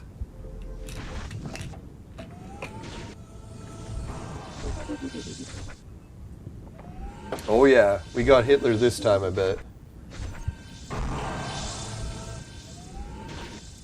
We'll see if my vitamins are kosher or not. They might be. It says MC there. I think that's one of the kosher symbols. The kosher symbol is almost different on every product, so I don't know why they don't just have one symbol. Sometimes it's a U. I think even Coca-Cola is kosher. Oh yeah, we defeated Hitler again.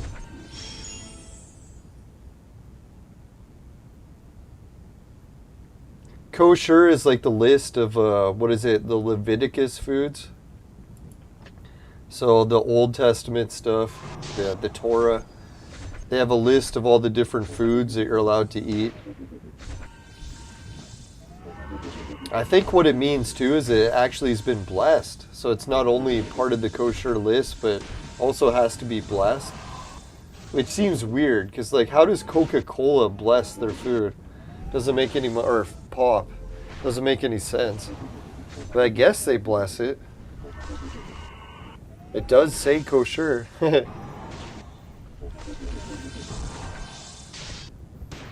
Yeah, no, not everything is supposed to be kosher, so why would they make everything kosher? Some people say there's a tax for kosher, but I don't know how true that is. I know someone went to the tax office and was trying to claim kosher tax, and the tax agents wouldn't have anything with it. They said, no, there's no way you can claim that. But some people think it is a real tax.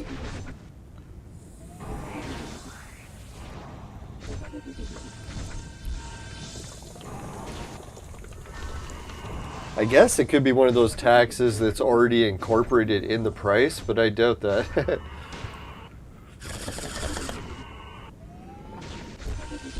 Usually kosher is anything to do with, I don't think pork can be kosher because, yeah, it's part of the Bible, you can't eat pork. So that would not be kosher.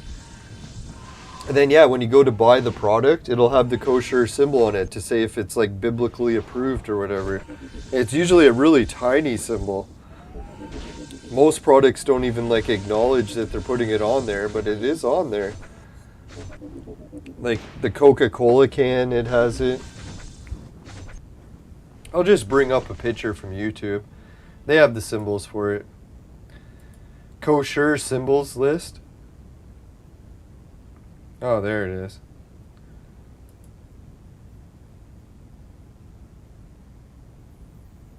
Obviously, most of it's in Hebrew, but sometimes they do other ones.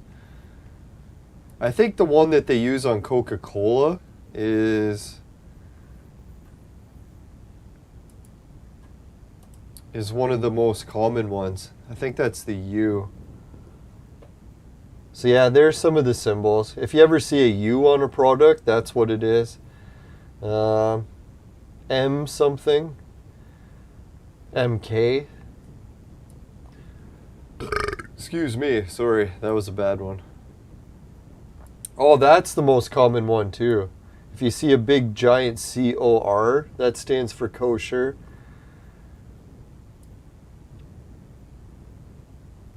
Yeah, so it's supposed to be foods that are biblically approved, but obviously, like Steadfast was saying, it shouldn't be all foods because, yeah, really, some of them aren't approved, right? Like pork isn't approved, I don't think. What other ones? Is it like clam or like, what is it? Not clams. Maybe it's, is it lobster? I think lobster isn't kosher either. Can't remember which other ones. There's a whole bunch of foods in the Bible you're not supposed to eat. I think whales are another one you're not supposed to eat. So I guess whale couldn't be kosher.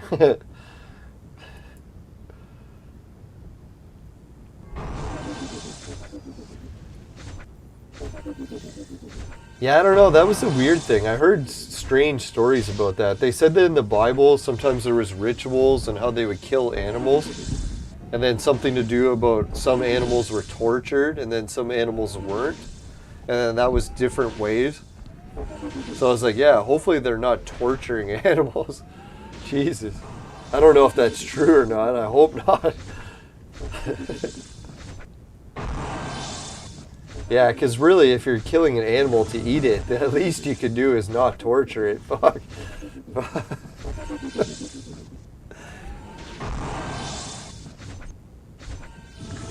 Oh yeah, that's right. Halal. That's almost like this equivalent of kosher. Because it teaches you not to eat things with the different hoofs or claws. That's part of Leviticus, right? It teaches you can just look at a foot of an animal and determine if it's good or not to eat. By counting how many toes or seeing if it has claws or whatever. And science used to make fun of it, but it turns out that's actually how you identify, what is it, scavengers from actual good eaters. And if you eat scavengers, it's not good for you. So it's weird. Well, I shouldn't say weird. It's neat how the Bible actually correlated with scientific research when it came to diet. All right, so I guess the game froze, and it has been 4 hours, so or close to it, so we should wrap up. Let's go to the fire screen. Well, thanks everyone for a good weekend chat. I know we kind of got a little bit off topic from clone evolution, but yeah, to each their own. We got to try to have fun where we can. Clone evolution, you got to try to evolve the conversation. You can't always be just talking about clones. All right, anyways, so if you happen to get any kosher foods in your vaporizer and it tastes like shit, give the show a dislike. But if it doesn't happen, you can give the show a like and a share. Really appreciate it. And just make sure never buy the products from my sponsor. Because it will ruin your life. Bye for now, everyone. See you later. Take care and have a good weekend. And yeah, try not to worry everyone about too much of the doomsday and the different, I guess, end times prophecies, because everything's getting so weird in the world with viruses and wars and YouTube policies. But I think it's part of life, and if the creator created it so boring that everything was going great, wouldn't it kind of be boring? So yeah, hopefully we at least get some weird action out of this crazy world we're in, and yeah, it's never boring. You got to give it that, right? All right, so bye for now, everyone. Sort of a weird way to end the show. But next episode, we'll try to do some more stuff Clone Evolution related, like burning that gold scroll. We forgot to do it. Sorry, Muhammad. But we'll do it next episode, because we can't do all the scroll burning in one. We got to try to space it out. Got to keep her guessing. Just kidding. All right, see you later. Bye for now, everyone. Later.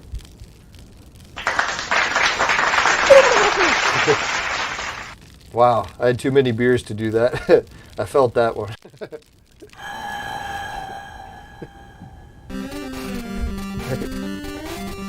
All right, have a good weekend, everyone. Yeah, good luck with the clone event.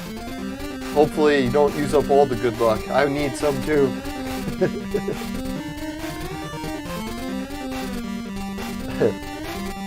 Oh, thanks. Have a good one. Oh yeah, and I get to go watch some 3D TV. See you later. Bye.